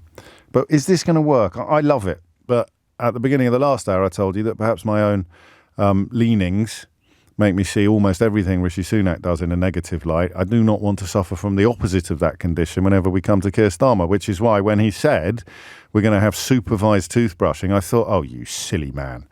What sort of nonsense is that? Supervised toothbrushing. That is the sound of privilege. Right? That is privilege. I had no idea that tooth decay was the single main reason for 6 to 10-year-olds in this country, in England and Wales, to be admitted to hospital. 11:37. Tom's in Kensington. Tom, what made you pick up the phone? Good morning, James. What it is, I was in a relationship for many years. The lady that I was seeing had 3 children from a previous relationship. Right. The youngest now being 11 and the eldest now being 15. And not once have they ever visited a dentist in their life. Now, so therefore, tooth decay is considerably more likely to happen than it would if they were seeing a dentist regularly, regardless of the role that mum plays in their life. What are you telling me? Are you telling me that she was a good mum, but they didn't see a dentist, or are you telling me that... No, I mean, all children, as we know, like sweets, but there's a limit, and you have to start to cap the sugar intake with children, especially, with ADHD and so forth and so on. And sugar intake doesn't contribute, it does contribute highly towards that as well. Well, you know that. How old are you? I'm James, there's a day between me and you on our birthdays. We're exactly the same age, less a day. That's sensational. Are you celebrating tomorrow or on Sunday? I am. Tomorrow. Well, happy birthday. I've got a godson who has his birthday tomorrow as well. And miraculously this year, I've remembered to send him a present. So what do you think of Keir Starmer's suggestion then? Because I think it's a great idea, to be quite honest with you, because, the children don't particularly do their teeth in the best of ways. Mum never really shown or taught them how to do it. Yeah. It'd be a situation of go to the bathroom, brush your teeth, and, No, but maybe, Tom, if I shout loud enough that mum should have done it, maybe their teeth would miraculously be clean. I'll just shout it really loud, and you'll point out to me, no, these children need help, they're not. And I'll just shout it even more loudly, and I might thump the desk a bit like that. And then their teeth will clean themselves. It's a miracle. It's a goddamn miracle. But the thing is, you go into the bathroom and you'd find toothpaste wiped or smeared on the basin where they've removed it to minimise the amount of toothpaste on the brush. I used to do that. I mean, that's why he says supervised. Supervised toothbrushing, and your initial reaction is, oh, you silly old sausage. But then you remember, I used to eat a bit of toothpaste because my mum would smell my breath to see whether I brushed my teeth or not. I haven't brushed my teeth at all. I mean, you do need it. It needs to be drummed into you. It just does. I think it's a neglect, to be quite honest with you. Well, that's the word he uses. He says if a parent had treated these children across the country, not just on the dental issue, but on the mental health treatment issue, on the... and it was Keir Starmer's word, skipping school. Nathan, I understand why he didn't like that phrase, but I was reading what Keir Starmer had written in The Guardian today, that they are not going to school as a consequence of their mental health issues. The word skipping perhaps implies a little bit more agency and choice than these young people have. Again, I think if you shout loud enough, they should be in school, then apparently all the mental health problems disappear and they just trip into school really happily and healthily. And you can cure eating disorders like that by just shouting, well, this is the parent's responsibility. You just shout it loud enough. You can cure mental health problems. You can cure eating disorders. You can cure anxiety, depression. You can clean teeth. You can clean teeth by shouting really loudly about parents going through experiences you've never had yourself.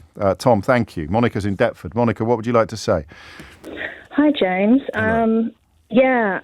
So, sorry, I'm aware that my story can sometimes go a little bit deep and be upsetting, but it's regarding my daughter who actually was really, really struggling with mental health. I'm sorry. And actually had to spend 6 months in a psychiatric unit for adolescents.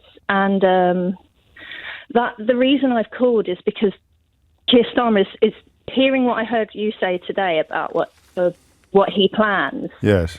It's the first time that I've ever sat up and thought, oh, maybe I can vote for this man. Oh. Now, I would never, ever, ever vote Tory, never. Okay. But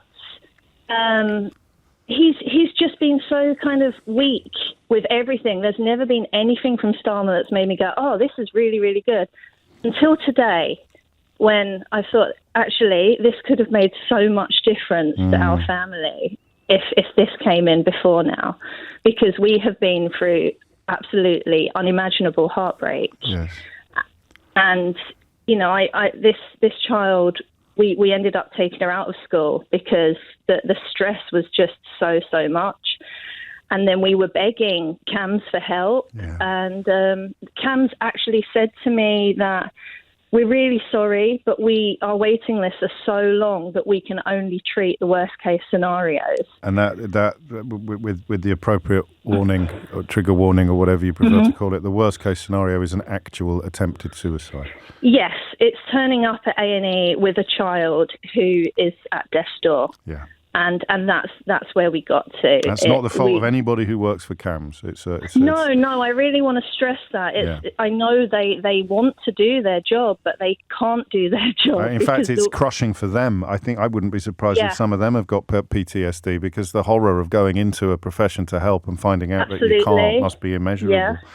Over the past few years, I've had so much contact with different CAMHS workers, different child mental health workers, and they're all absolutely heartbroken at what they're not able to do. It's such a straightforward thing, and the benefits are so obvious because, of course, catch it earlier, deal with it earlier. Children don't descend into the kind of hell that you've experienced. And if you want to get all cynical and capitalist about it, they become much more productive members of society much more quickly, giving back to the system that's helped them.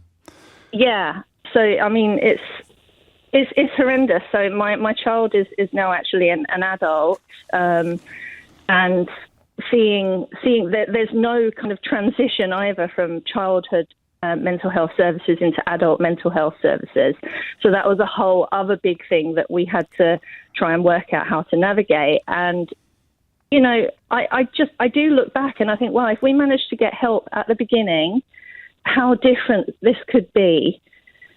And instead of watching our child waste away and spending literally years waiting to get the call to say, you know, we're really sorry, but your child has died. I'm please God that call never comes. But it is interesting, for want of a better word, for want of a more powerful word, that you feel that this intervention from Keir Starmer is directed at people like you. I do too, which is why I promise you that if he doesn't deliver on what he appears to be promising here, I will be after him like a rat up a drainpipe. I really will, because it's so obviously needed.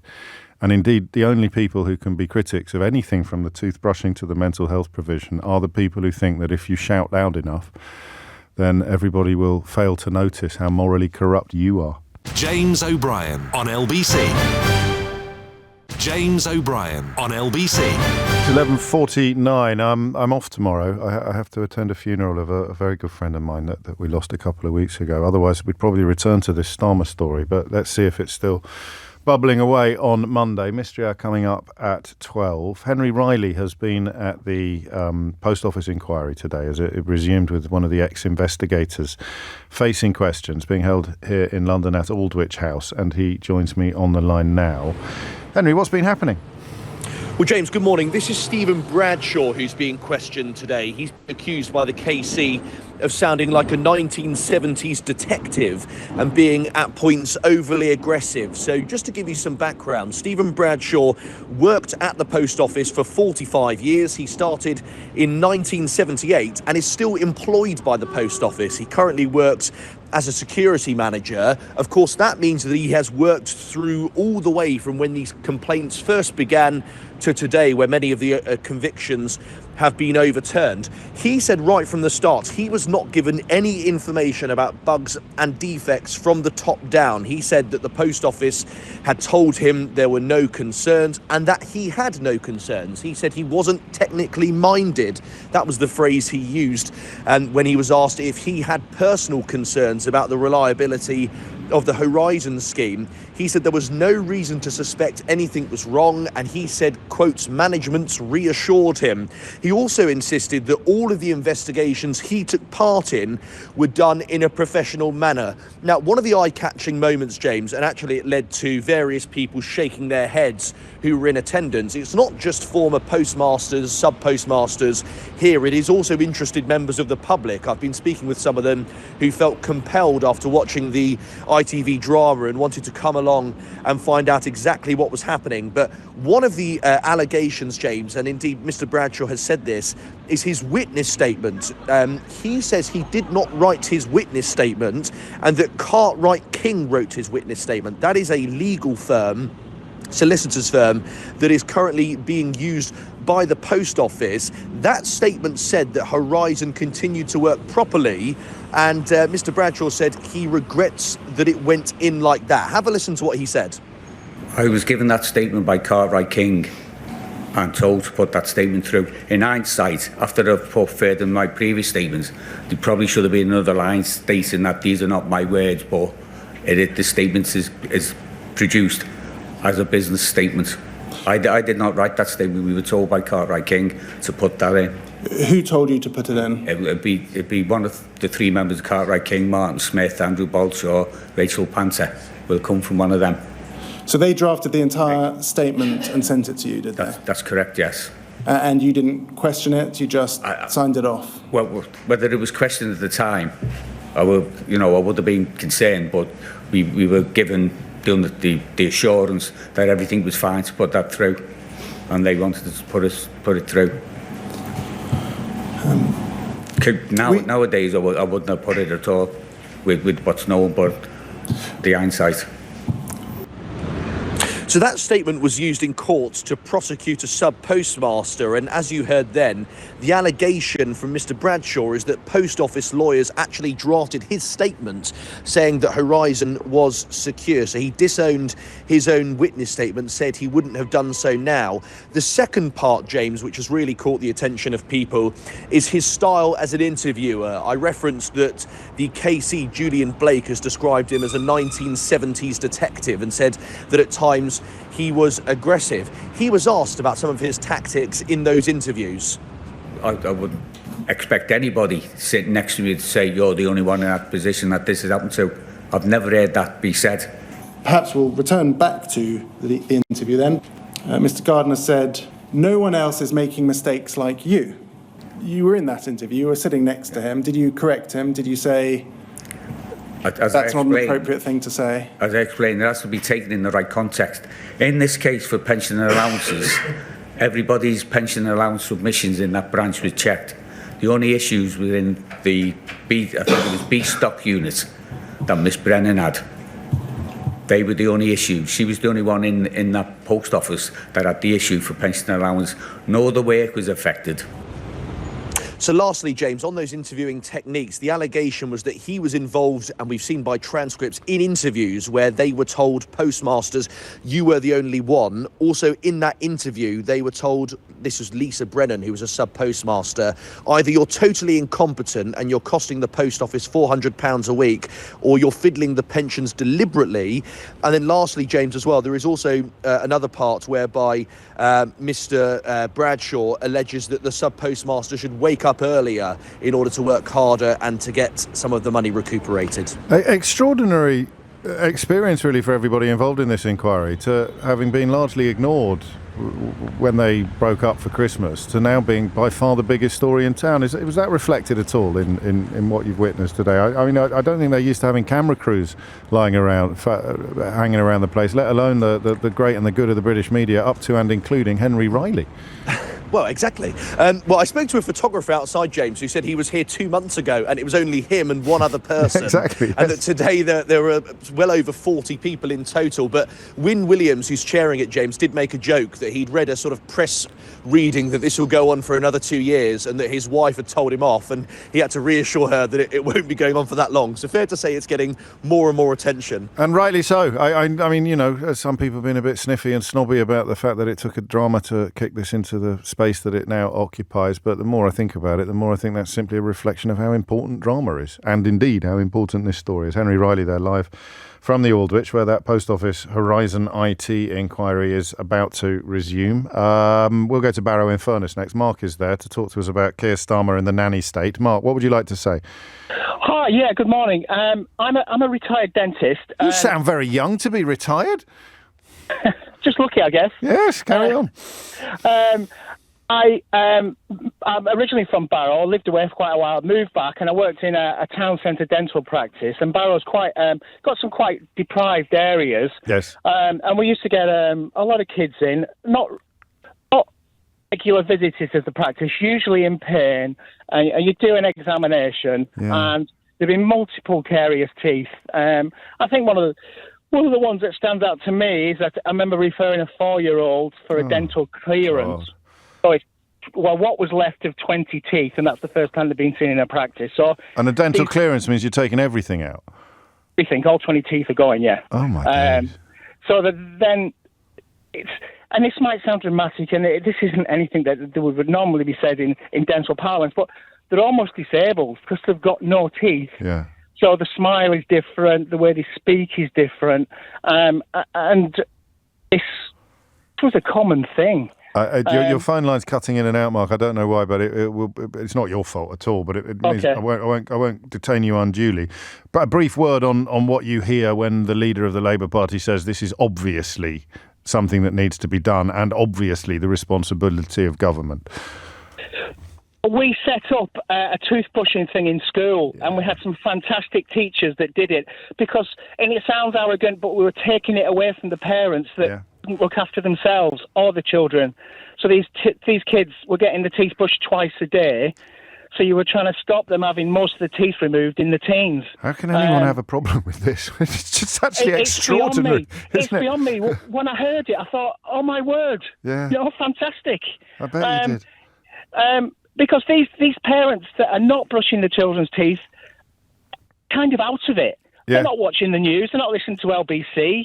No, and therefore that's what society does. It catches up the children who've fallen through the cracks that you describe, and the cracks that you describe are pretty big. I suppose I'm just trying to get my head around any notion of objection to such an obviously necessary and good scheme. I suppose it might be built upon a determination to believe that everybody is as unpleasant as you are. I'm very unpleasant, and therefore I hate this idea of helping other people. And listen, lots of other people are just as unpleasant as I am. And there, I guess, is the sort of Daily Mail Rupert Murdoch business model in a nutshell. Mark, take care. Thank you. I squeeze in Wendy in Eastbourne before Mystery Hour kicks off. Wendy, what would you like to say?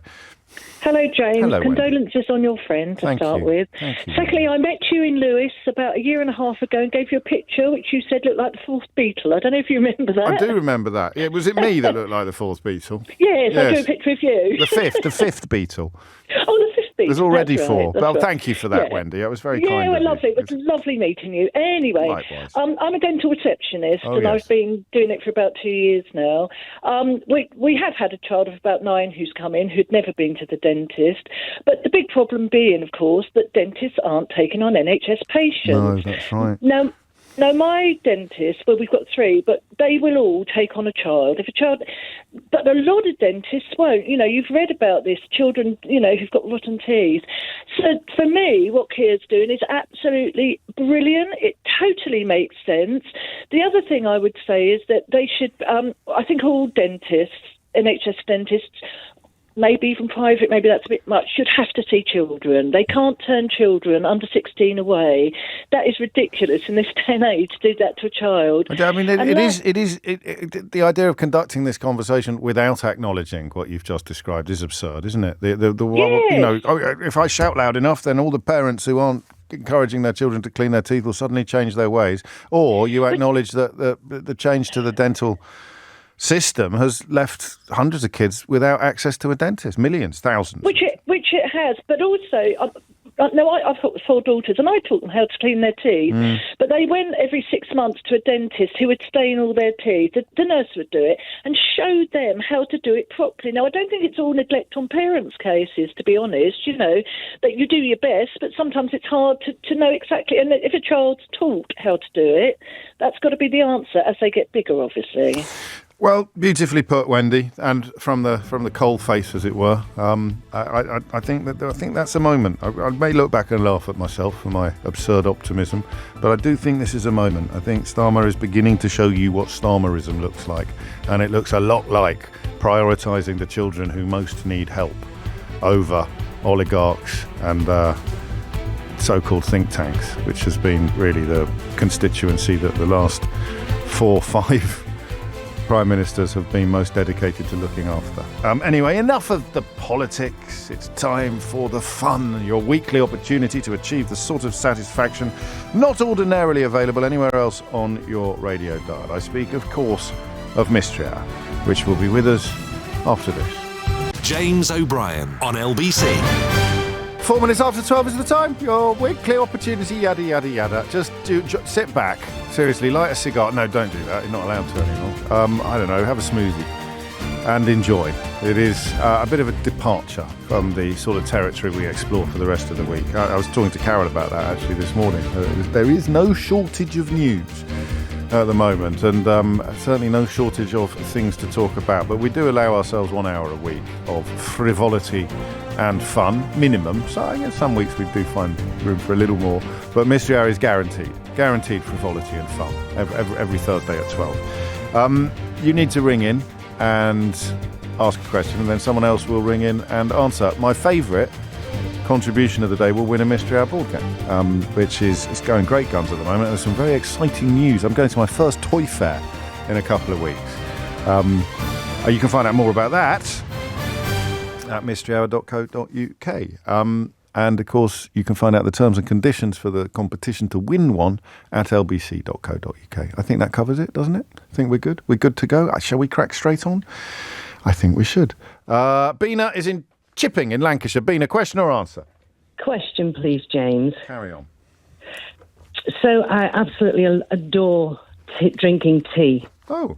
And sometimes... That's very strong. I mean, some people do, don't they? Tea? No, it's like my thing of choice, my drink of choice. Lovely. If I'm up, if I'm down, tea. Tea. So sometimes Yorkshire tea, other teas are available. They are.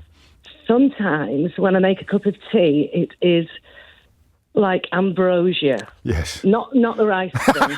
You stole my joke. Carry on. It's perfect, James. And then I can 10 minutes later make another cup of tea. Yes. And it's like bin juice. Yes. Well, it's not quite like bin juice, but it is. Well, it's disgusting. You know when and you're making it with tea, the same cup, same kettle. No, that's the thing. It could be. That's the problem. Depending on the cup, why does it taste wonderful, and then I can get another cup. I don't know if it's the cup. I mean, some of the different things that play a part. Well, wait. Let me tell you what I think it might be.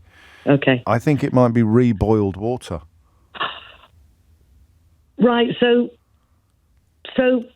I use a cooker sometimes. What, the fancy tap? Yeah. Well, that's another reason it might be nicer. Only sometimes. So sometimes you use the kettle and sometimes you use the fancy tap. So the cooker now is kaput, so I use the kettle, but I have the same issue. So I've had a cup of tea out of the cooker, cup of tea out of the kettle. Both of them are fantastic. I come again, and then the second cup out of the corker, if I'm pronouncing that correctly. So disappointing. Oh, okay. So it could be the cup. I know it's not me. I'm sure it's not me. Well, it could be like you might have brushed your teeth or eaten something. No, because I haven't done anything in those sort of 10, 15 minutes of me saying, I'll have another cup of tea. Nothing is different. All right. So 2 cups of tea prepared under laboratory conditions.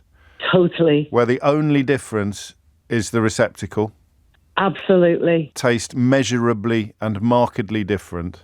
Shockingly different. Shockingly different. Shockingly different to a tea person. Why would that be? And it's not. Correct. And it's not the reboiled water, because you had the same problem. For people who don't know what a corker is, it's a tap that puts boiling water directly out of the tap.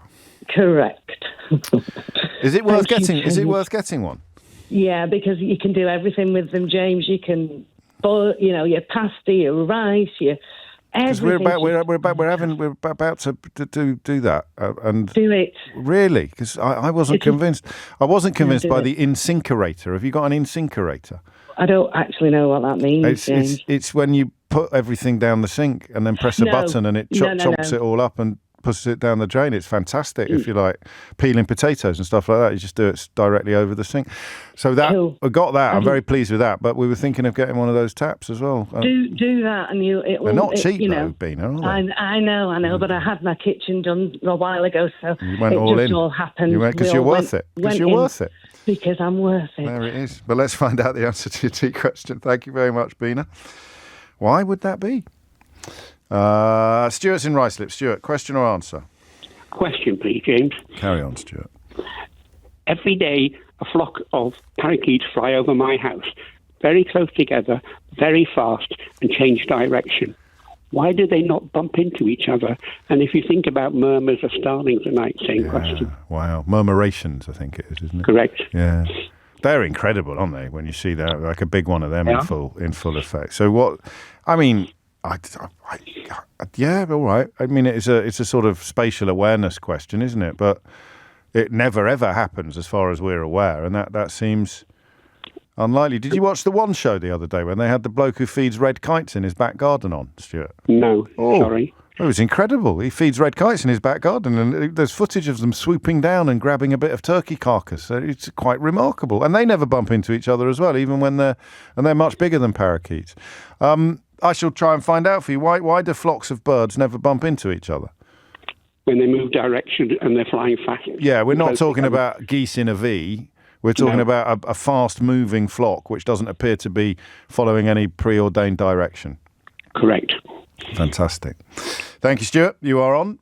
10 minutes after 12 is the time. Yeah, I mean, in case anyone's wondering, not known where the parakeets come from. All sorts of myths surrounding it. My favourite being that they escaped from Elstree when they were filming The African Queen with Humphrey Bogart.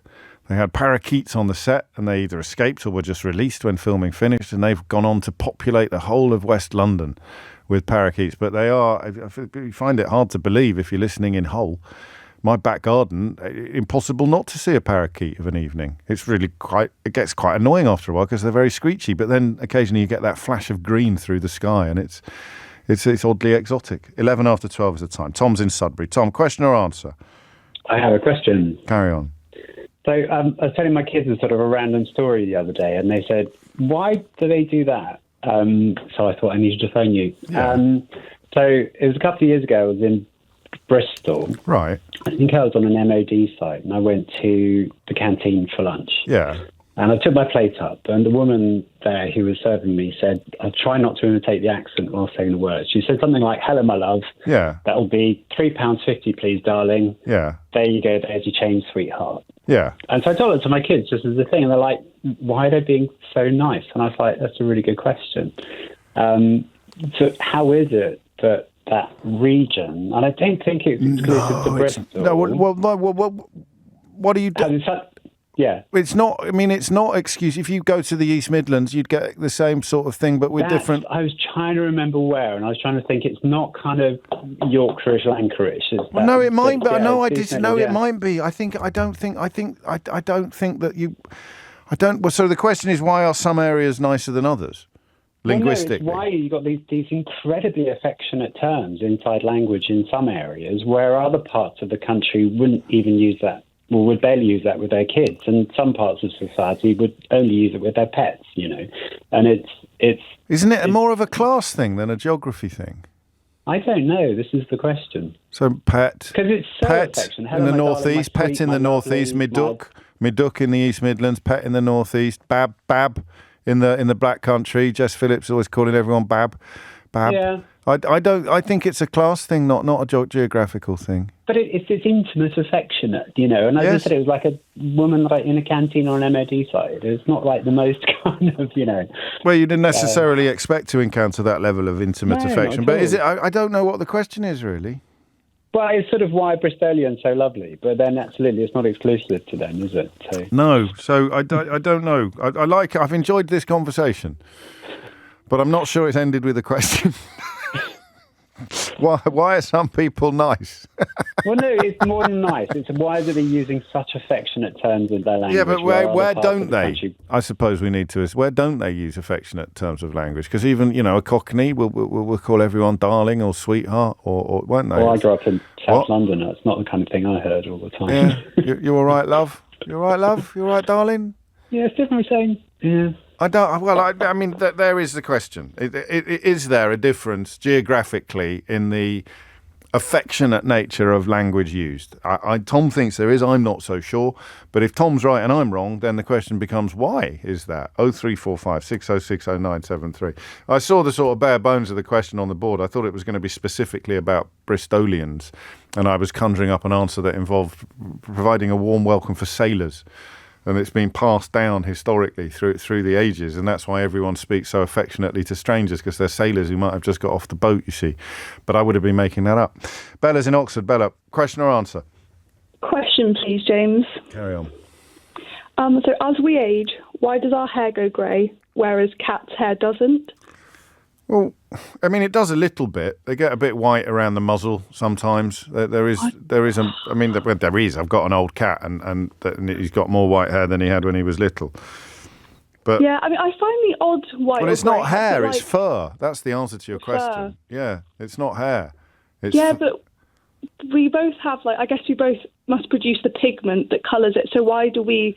I think the answer is going to be that you're comparing apples and pears. You're not comparing apples and apples. It's fur. So, Do any animals go grey? Do gorillas go grey? So I was thinking about this, and I don't think I've ever seen a grey gorilla. Never seen a grey gorilla. Sounds like a children's book, doesn't it? I know. Why don't animals go grey? Yes, that's it. Specifically cats, but we are prepared to broaden it out more widely. I like it. Thank you, Bella. Maybe they have less stressful lives. They don't go bald either, do they? Lucky beggars. It's 12:15. James O'Brien on LBC. James O'Brien on LBC. It is 18 minutes after 10. A few of you, I don't think it quite qualifies for mystery hour, but yes, it is true that a Conservative MP stood up in the House of Commons yesterday and claimed that the discovery of razor clam beds in the River Thames was a Brexit bonus.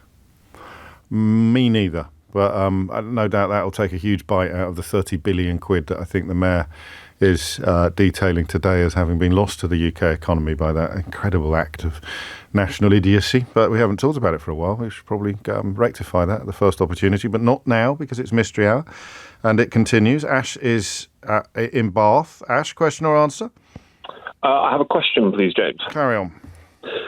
So I've had one of those weeks where I've had to take my dog to the vet 3 times so far. Good Lord. Have you taken out a loan yet? Yeah, I'm going to need to at this rate. And I found it really interesting how they tested for everything. They did what they called a sort of nose-to-tail diagnosis, for want of a better phrase, and found various different things. And, they found a little rash on his paw, so they gave him some cream for that. And then later in the week, they found that he had some swelling around his neck, so they gave him some medication for that. And it got me to thinking, what would happen if your dog was just suffering with a really bad headache or a migraine? You can't discuss it with them. How would they test for that? Well, they wouldn't. I guess that is one answer. Well, they can't. I mean, they can look for a tumour or something like that, but if there's no physical symptom of it, then, if the dog... I mean, why were you taking the dog to the vets? For them to find things wrong with it, rather than you saying... I noticed he was chewing his paw, so I figured it was a paw issue. Right. So, but then they gave him one of those cones for his head, and then he smashed the cone off of a door frame and hurt his neck. Oh. Sounds like you've got the Frank Spencer of dogs by the sounds of it. He's pretty sizable and clumsy, yeah. Bless him. But they can't just leave him. If he had a headache, can a vet diagnose a tummy ache or a headache? Is what you're asking, really? Yeah, something. I mean, tummy ache you could, because obviously their stool sample wouldn't be great. All right, mate. All right, people are having their lunch, Ash. There's some things that you could only talk about. Yeah, I mean, how can you diagnose animals with invisible symptoms? Yeah, I guess. I mean, any animal. Yeah. A cow with a hump, be a camel. Sorry, no. No, actually not. Okay, I mean, yeah, well, a vet will know, actually, and it's probably actually a much better question than I'm giving you credit for at the moment, and a vet would say, well, obviously we do this and we do that, and then we do the other, and Bob's your uncle. Thank you, Ash. So we've got pet ailments, cats going grey. Why don't animals go grey? I think that'll do for the animal questions, thank you. Is anyone listening? That's enough animal questions today. All right, that's no more animal questions for now. That Bristol, someone else has said that they had an experience in Bristol. They did actually think that the people of Bristol would notice. It was the dinner ladies when he went to Bristol University were noticeably affectionate. And as a Londoner, I couldn't quite believe my ears. My lover. That's another one as well, isn't it? Parakeets. What was the question about parakeets again? I've forgotten. Why don't they bump into each other? And tea. Why does Beaner's tea taste differently in different cups, even though all other variables are the same? 2 cups of tea made in laboratory conditions in different vessels taste stupidly, shockingly was the word, shockingly different. Tina's in Cobham. Tina is in Cobham. Tina, question or answer? It's an answer to Beaner's question. Tina is answering Beaner. I'm answering Beaner about the tea. Tina for Beaner. Tina T for Beaner. Beaner Yes. T. Beaner T, Yes. Tina, Beaner T, Tina B. Carry on, Tina B. Well, I've forgotten what I was going to say now. So have that. Right. If this drives my family mad, I will only have tea from a bone china cup. Ooh. And I don't know why. You know, it just tastes better. Yes. If someone makes me a cup of tea in like a builder's type mug, I won't drink it because it tastes horrible. So a few years ago, I think it was my godfather who said, well, you see, the thing is, bone china isn't porous, so you're just tasting the tea. You're not tasting the cup or whatever else was in it before. Doesn't matter if it's been through the dishwash or whatever. But if you have something from like an old mug, a cup of tea from an old mug, it's far more porous. So any other liquids that have been in that cup, there's a slight taint to your tea. Well, so you're like the princess and the pea when it comes to tea. Honestly, I am when it comes to tea. I'm the princess and the pea. Tina and the tea. Yes. And so in terms of Beaner's mugs, some of them will be more tainted than others, probably. Exactly. Unless she is actually occasionally drinking it out of bone china and then... But generally that's when speaking... she likes her tea. Well, can you get bone china mugs, or does it have to be a cup of tea? You can. I'm drinking out of one now. A bone china... How much is a bone china mug going to set you back then? No, not very expensive, not from Morrison's. Are you... or other supermarkets. No, that's all right, and you get your points as well at Morrison's. Yeah. Are you... I'm going for that 10,000 point... What was it, 40 quid a week for 4 weeks, and you get 10,000 points or something like that? I've got that on the go. Yeah. I've got that on the go at the moment, Tina. Yeah, it never happened. Doesn't include wine, unfortunately. Otherwise, I'd be over the line. I'd be over the line by the weekend. And also, additionally, that's a great answer. Yes. Wine from a glass that isn't crystal, that tastes different to me too. Oh, so maybe you really have got a sophisticated palate. Also, I think I'm wrong about the wine. You can include alcohol on that, which is before Morrison's. That's all right. Before Morrison's get in touch to complain that I've misrepresented their carefully cultivated promotional scheme. So that will be it. There will be different levels of taintedness and porousness according to which vessel. Yeah, but porosity. But what she needs to do is get herself a bone china mug. She probably has, because she said sometimes her tea's lovely. And that's what it is. Oh, great answer. Qualifications, your godson explained. Well, I just like tea from a china cup. Always have. Always been So it's got you a round of applause. Got you a round of applause, Tina. Yay! Look at that. What a day. Thank you. 25 minutes after 12. That was Tina addressing Beaner on the issue of tea. No. Phil's in Bedford. Phil, question or answer? It's a question, please, James. Carry on, Phil.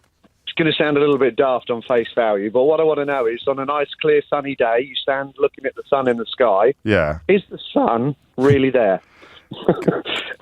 Come on. I'll tell you for why. So I was on a nice cruise around the Canaries last week. Oh, very nice. I I must tell you something funny. So, Nick Ferrari, who's on before me, gave an interview to Radio Times, and they asked him, how do you get on with James? Because obviously our politics are quite different. And he said something like, well, to be quite honest, we wouldn't go on holiday together, but we respect each other's position, or something like that. And I got a message off Eddie Mair saying, I'm pitching this to Channel 4. I'm going to send you both off on a cruise together. One at the bow and one at the stern. So I think it would be that. Yeah, I'll go starboard. Anyway, sorry, carry on. So you're on a cruise. Yeah, so on a cruise, and I was stood at the bow, and I was filming the sun setting, and you sit there and you watch the sun disappear, kind of, it looks like it sinks down into the sea, doesn't it? Yes. We've all done it when we've been on holiday. Yeah. And that last little bit, as it goes down, happens incredibly quickly, where, you know, and then talking like moments where it disappears below the horizon. And it got me thinking, when we're looking at the sun, are we actually seeing the sun? Because they say that the light from the sun takes something like 8 minutes to reach us here on Earth. So that light and that bright, dazzling blob I'm looking at in the sky, is it physically in that position at that moment in time? No, it's the position it was in 8 minutes ago. That's what I want to know. Well, I think it is, but I'll ask. Physically set 8 minutes before I watched it set, because I'm looking at, I don't know if silhouette is the right word, but it's a delayed image, if you like. I like that. I like that a lot. And if you filmed it, would it therefore become almost oblong rather than round? Oh, no, you've lost me now. What are you talking about, Willis? Well, if it's slowly moving like that, if you could film it. Oh, you mean in super fast? Yeah, you'd see it maybe moving. It's a blur. Well, you're only allowed one question, but you can so you can extrapolate from the answer if you get one. The answer to the second bit that you asked. Thank you for that, Phil. Lovely question. 28 after 12. Let's squeeze in Daniel, who's in Gateshead. Daniel, question or answer? It's an answer. It's to help Bina with her teeth. Are you Cafe Daniel? I am indeed, yes. So Daniel has a coffee shop in the... What? Yeah, no, it's going really well. I'm giving you a free advert and you interrupted me. Sorry. It's ridiculous. What would your marketing manager say, Daniel? Daniel runs a coffee shop in the park, the big park in Gateshead, which is, of course, known as... Saltwell Park. What? Saltwell Park. Saltwell Park in Gateshead. Yeah. And he doesn't just sell coffee, he also sells tea. And therefore he feels he is qualified to add to Tina's answer about the tea. Carry on, Daniel. D. Yeah, so Bina doesn't have to buy a bone china mug. What she's got to do is just find a mug that she likes and sticks to it. You can only taste 6 different flavors. Everything else is got to do with aroma. So we can smell over something like 90,000 different aromas, and they all come across as volatile aromas. So the way what you drink your drink from massively affects the way how that flavour. This is why people have a favourite mug. It's not a silly thing, then, is it? No, it's not. So, for example, there's a company called Kruve, Kruve, and they make a series of different cups, glass cups for coffee, and every single one of them will change the way your coffee tastes. That's got to do with things like the thickness of the lip, the width of the opening, how well it insulates the heat within the coffee, all these different bits and bobs. So you'll notice that whenever someone's tasting something, you can also see this within like whiskey, there's all sorts of different cups for different things, because the way how those volatile aromas kind of reach you is very different. So slurping your tea is actually very good, because what it does is it atomizes the tea and it increases the oxygen, and therefore it spreads those aromas up the top of your mouth, actually. And also through your... Exactly. Yeah. Well, yeah, noodle, that's one thing, but that's also got to do with heat. But yes, that heat has got to do with the aromas kind of reaching you, and it enhances the kind of perception of the flavour, which isn't really a flavour, it's more got to do with an aroma. Perfect. So you love your work, don't you? So I don't think Tina, to be fair, said that it had to be bone china, but that's what works for her. But so Bina doesn't necessarily. It's just, I mean, to be fair, she's going to ring in next week and say, I've made 2 cups of tea, I used the same mug, and one was rank and one was delicious, and then we'll be back to square one, Daniel. But until then... There's so much going on there because of like minerals within the water, temperature, all these different bits and bobs. But yes, if you made everything exactly the same and you just changed the mug, it got to do with the volatile aromas. That's a great answer. Qualifications, the managing director of Prism Coffee in Saltwell Park. That's the one. Thank you very much. You're very welcome. It's 12:31. Cheers. Thank you. Sorry, round of applause for Daniel. Amelia Cox is here now with your headlines. James O'Brien on LBC. James O'Brien on LBC. 12:34 is the time. You're listening to James O'Brien on LBC, where the fun continues. Questions in need of answers are about parakeets, Bristol, cats, animals in general, and then pets, and also the sun, the star, the big thing in the sky, not the ridiculous newspaper. Alan's in Harrow. Question or answer, Alan? Hi, James. I have an answer for you regarding the sun. Splendid. Right, basically, you were right. It is actually not there when you're looking at it. So to what speak. happens is the sun is only 79 million miles away from Earth. Oh, yes. And the light, as you said, takes 8 minutes to get to Earth. Yes. However, if you look at a star, which are many, many light years away from Earth, they may not actually be there now. They may have exploded. They may have gone out. Years ago. Correct. It's quite hard to get it's quite hard to get your head around, isn't it? And you think about it, but it shouldn't be, really. It shouldn't be, but the universe is so massive, isn't it? It's incomprehensible. What are your qualifications? I have no qualifications, just a great loving for astronomy. That is your qualification? Yep, absolutely. No, your love of astronomy is a qualification, Alan. Oh, that's good. I love astronomy. You don't need certificates on this show, Alan. If you love something, you're qualified. I know. I have been on it before once or twice. I thought so. Well, you've earned yourself another round of applause. Oh, thank you very much. So it is technically not there, and because the best way to prove that would be by citing, as Alan did, the fact that you can see, in quotes, a star that actually no longer exists because of the speed it takes light to travel, i.e. for the star to reach your eyes, as it were. When the star hits your eyes like a big pizza pie. Ian's in Prestatyn. Question. Hi, James. Hey, Ian. Question or answer? I've got a question for you. Carry on. I'm basically intrigued as to how much time has to elapse before it becomes acceptable to start digging up dead people. Well, flipping it. Couldn't you take up chess instead? It's basically... No, the reason is I was in the churchyard earlier this morning with the dogs, and I thought, well, if I dug up Mrs. Miggins here from last week, there'd obviously be a bit of an outcry. Yeah. But if I found a burial site from the Civil War and started exhuming the bodies, that's fine, Tony Robinson. Well, it's a very interesting... I don't think it would be fine, depending on whether it's a... But you get it in London, well, in all big cities, but particularly, I think, in the city of London, capital C, where they're building a new skyscraper or something, and they find a plague pit, or they build it on an old churchyard. But I don't think you can just do it. I think you probably, even then, if it's an official burial ground, you'll need some sort of permission, however old it is, wouldn't you? Yeah, but they'll still find sort of like a burial site from, say, the Battle of Hastings. Yeah. This is interesting, and the next thing is all the ground's dug up and the bodies coming out. But you don't know there are bodies there. There's two different types of scenario here. There's one when you know there is a body there and you want to dig it up, and then there's another one where, although you may well suspect there will be bodies there, you are going to dig up a field. And then if you find a body, how can anybody tell you off because you didn't know it was there? Yeah, but you do find these situations where they'll start exhuming the bodies and think, well, this was where somebody was laid to rest. And the next thing is, well, we're digging them up. I think you'd have because you don't know. In a museum. But you're not qualified to know how old it is. If you stumble accidentally across a body, you've got to inform the authorities, mate.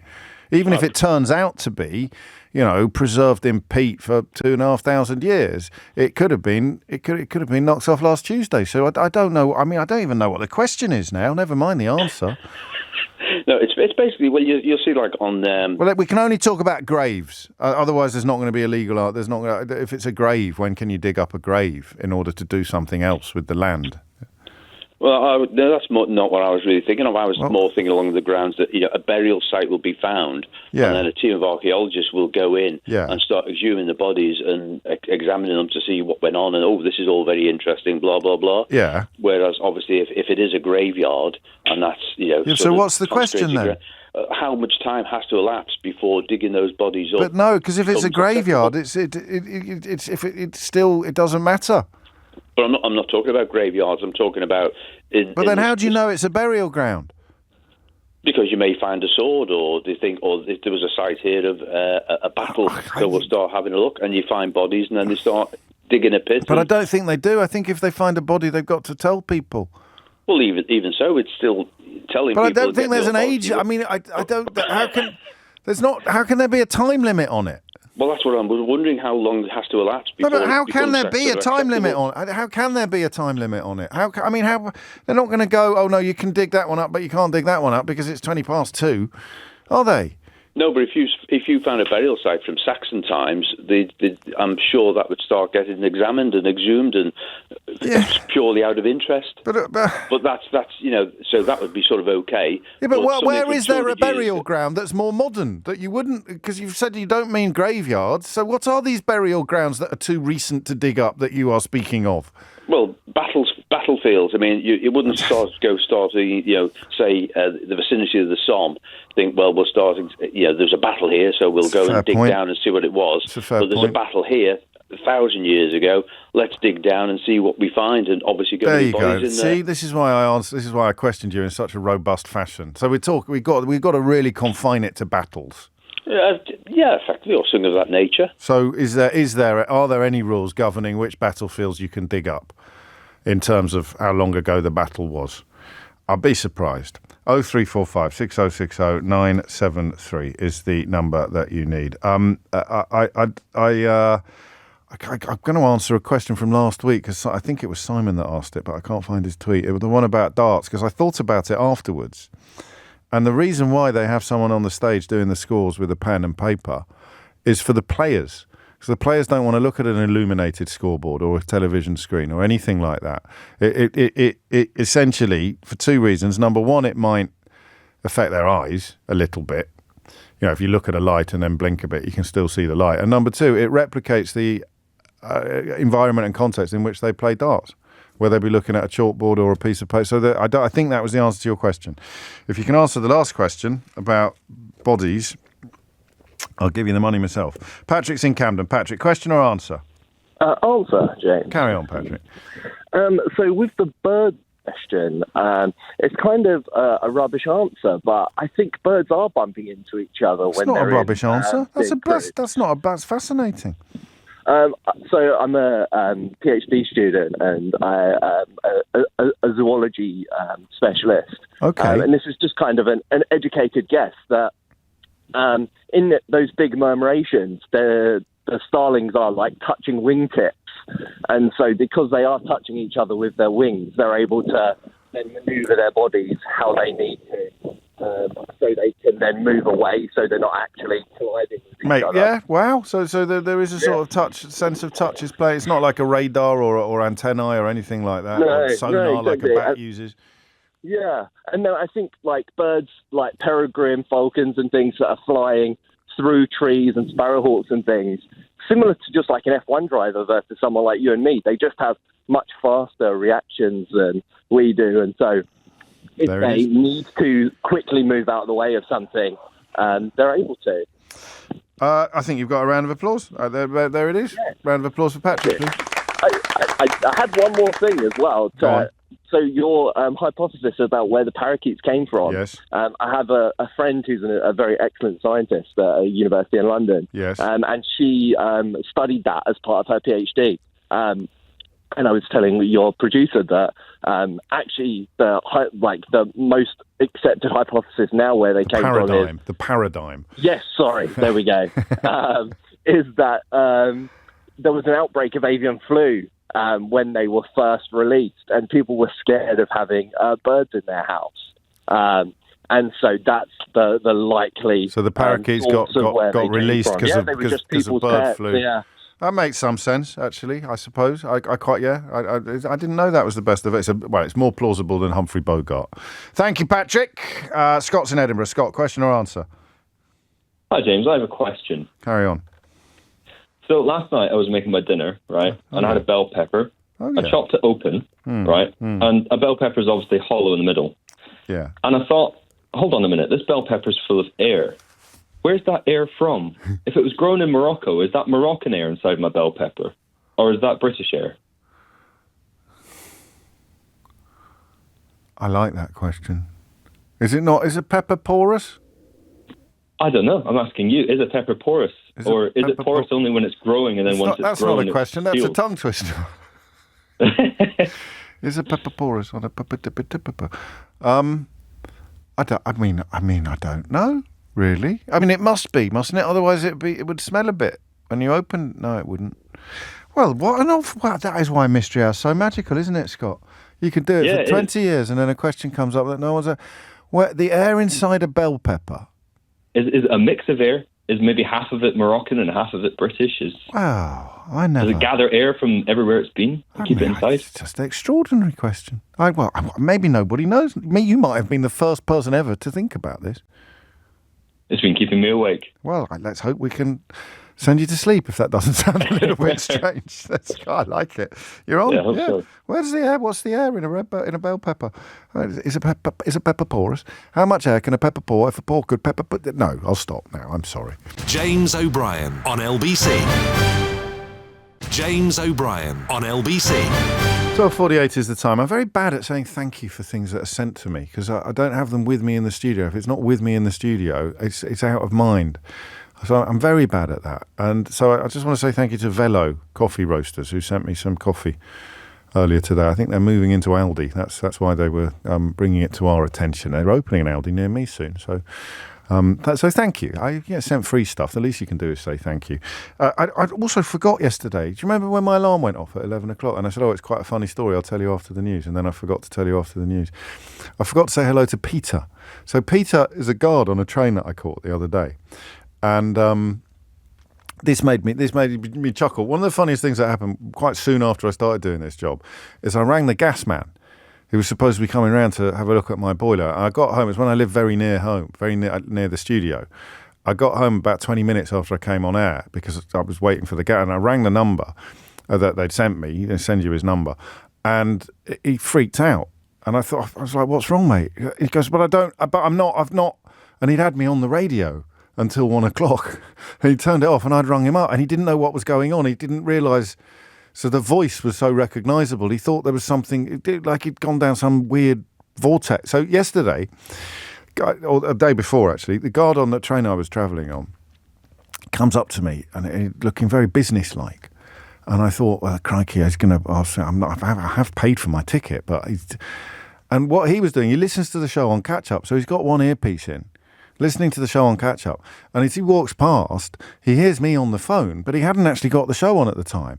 And so he had a similar moment where he thought, what's going on? My earpiece isn't even in and I can hear O'Brien's voice. This is scary. It was like I was in his head. I was scared. And he told me this. I thought it was hilarious. And I promised I'd say hello to him and to his sister, Effie, who also listens to the programme as well. And that's why I set the alarm for 11 o'clock yesterday, so that I'd remember to say hello to Peter. But I didn't. So I'm saying hello to Peter at 10 to 1 today and also to his sister, Effie. I also forgot to tell you that Lewis Goodall is in this chair tomorrow because I will be bidding farewell to one of the finest men I know. Finest men you could ever hope to know. I've lost two friends in the last few years and they were absolutely the very best of us. Anybody who works in radio would probably know Bob Sapaya, to whom we will be saying farewell tomorrow. A truly lovely, lovely man taken from us. A great surprise. Very, very unexpectedly, but I will be attending his funeral tomorrow, which is why I won't be here. My love to Jane and to Alice and to Ava and to Ariane. We will do our very, very best to give him the send-off that he deserves. But it means I won't be here tomorrow and Lewis Goodall will be standing in for me. 12:51 is the time. Questions that still need answers involve Bristol, pets, bodies and peppers. I like this from Mike. I'm going to rewrite it slightly to make it work even better than it does already, Mike. The question put before us is, are bell peppers porous? One week, I'm going to do the whole of Mystery Hour in rhyming couplets. Paul's in Stockport. Paul, question or answer? Answer, James. Carry on, mate.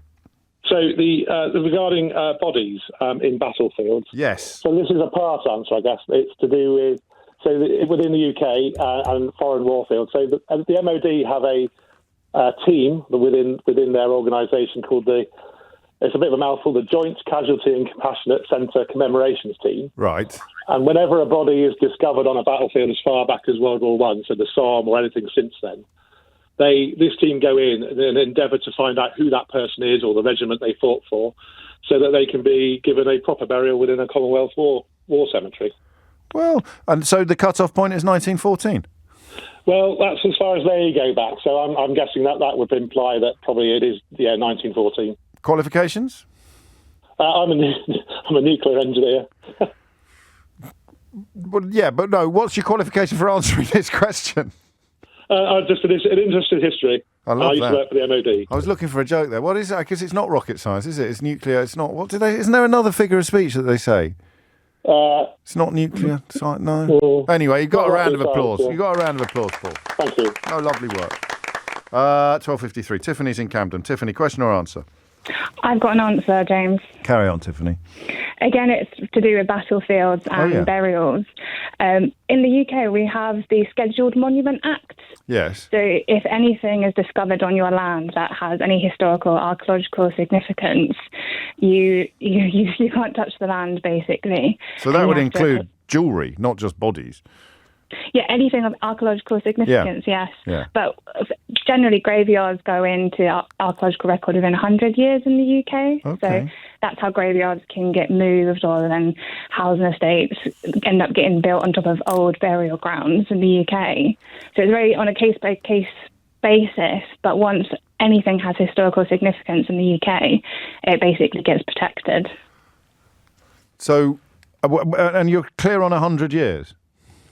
I think it's case by case, again, the historical significance of the area, but it's generally 100 years before graveyard can get moved. Okay. Qualifications? I have a master's in forensic archaeology. Woo! Round of applause for Tiffany. Okay, I think that pretty much covers it. It was a better question than perhaps we allowed initially. James is in Brentwood. James, question or answer? Answer, please. Carry on. It's to the peppers. Oh, yes. They are porous to a degree because it's a living organism, so it needs to respire to allow air through, which would mean that it's probably going to be the local air. Local air for local peppers. Yeah. I mean, it's probably going to be the air from the supermarket if it's respiring in a supermarket. Yeah. Qualifications? Master's degree in post-harvest technology.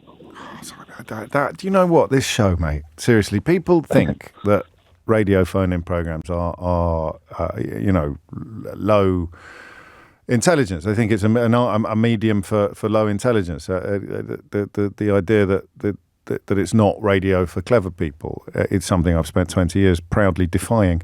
But there we go. We move effortlessly from someone with a master's in forensic archaeology to someone with a master's in post-harvest technology. How about that? I don't have a master's in anything. What is post-harvest technology? Just how you look after crops once you've harvested them? Yeah, basically just trying to keep the quality of the produce as high as possible up until the consumer buys it. Fantastic. Round of applause for James. Thank you. Can I ask you a question? Yeah. You know in Morrison's when they used to sort of spray it all? Was that just a gimmick? It kind of. Yeah, I thought so. I told my mum that. She didn't believe me. Yeah, I mean, it serves some purpose in keeping the temperature down. True, but not like fresh, because it's already been picked. There's no point watering it. Yeah, exactly. Yeah, it might keep it moist to a degree, but you know. But I think they've stopped doing it, haven't they? So it wasn't cutting the mustard. Great answer. Thank you very much. 12:56 is the time. Craig is in Cannock. Question or answer, Craig? Hi, James. I've got an answer for you. Carry on.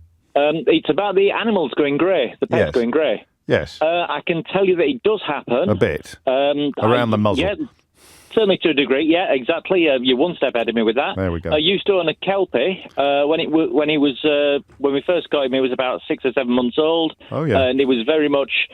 It was black all over, and that area around his muzzle and his chin mainly was pure black. Mm-hmm. As he got older, it went increasingly white. He was 12 years old when he passed, unfortunately. Oh. And by that time, his chin was very white in colour. Yes. So, yeah, they definitely do go grey. I've got another little bit of, I guess, the theory around it and that side of things. If you think about humans, we are, a couple of hundred years ago, maybe longer, lifespans were a lot shorter than they are now. 30, 40 years, which is the time you typically start to see the greyness coming through with most people. Most of us would have popped our clogs by then, wouldn't we? Exactly. Yeah. So at that time, there would have been a lot less grey hair on people. And as both healthier foods came out and also medical healthcare, lifespans have increased. So the pigmentation, which is in the hair, as you get, and is less so when you get older, would have more chance to come out. Qualifications? Now, if you think, I've got to crack on. I've got to squeeze in one more. You've done it. Sorry, both the dog and I've got a biochemistry degree. There we go. Round of applause for Craig. You're only allowed on this show if you've got a degree at the moment. It's fantastic. Phil's in for Thornbury. Phil, question or answer? It's an answer, James. Carry on, Phil. We've only got 40 seconds. Okay, very quickly. About Bristol. People from Bristol tend to say positive things, so cheers, drive, or all right, my lover. That engenders That's a a James positive Blunt song. reaction. Yes. It engenders a positive reaction in the listener. So to specifically... So you do really think that it is a thing? You think it's a Bristol thing, that there's a genuine, notable level of affectionate language in Bristol? Absolutely, 100%. And why do we think it is? I think it's just a regional accent. It's just that it sounds better in a Bristol accent. Maybe you notice. Okay, qualifications? I've lived in Bristol for 50 years and I have a degree. Well, there it is. That'll do. No, that'll do nicely. There you go. I've got a degree. There you go. What? It's getting very snobbish now. Getting very academically snobbish now, this programme. I do apologise. Everybody's welcome, even if you've got your degree at the University of Life. I don't have a favourite. I've got no idea. You choose. Go on. I've got no clue this week. It was too tricky. Let Roxy decide. Someone decide, quickly. You can't give it to that Bristol fella. That was nonsense. It was a little weak, wasn't it, in the final analysis. The Which one? Come on, hurry up. I can't give it to him. He was rubbish. No, the Parakeets. Let's give it to Stuart and the Parakeets. I liked him. All right, if he hasn't got one. Sorry, Sheila. Over to no, please don't Lewis Goodall with you tomorrow from 10 a.m. I'll be back on Monday. Whole show podcast, don't forget, on Global Player. You can pause, you can rewind, live radio. All LBC shows are there. Stay up to date with the latest news. Our news signing, of course, Carol Vorderman with you at 4 o'clock on Sunday. Pause and rewind live radio on Global Player because you're always in control. Globalplayer.com to get hold of it. Tom Swarbrick with you at 4, but now on LBC it's time for Sheila Fogarty. Thank you very much, James. James O'Brien on LBC.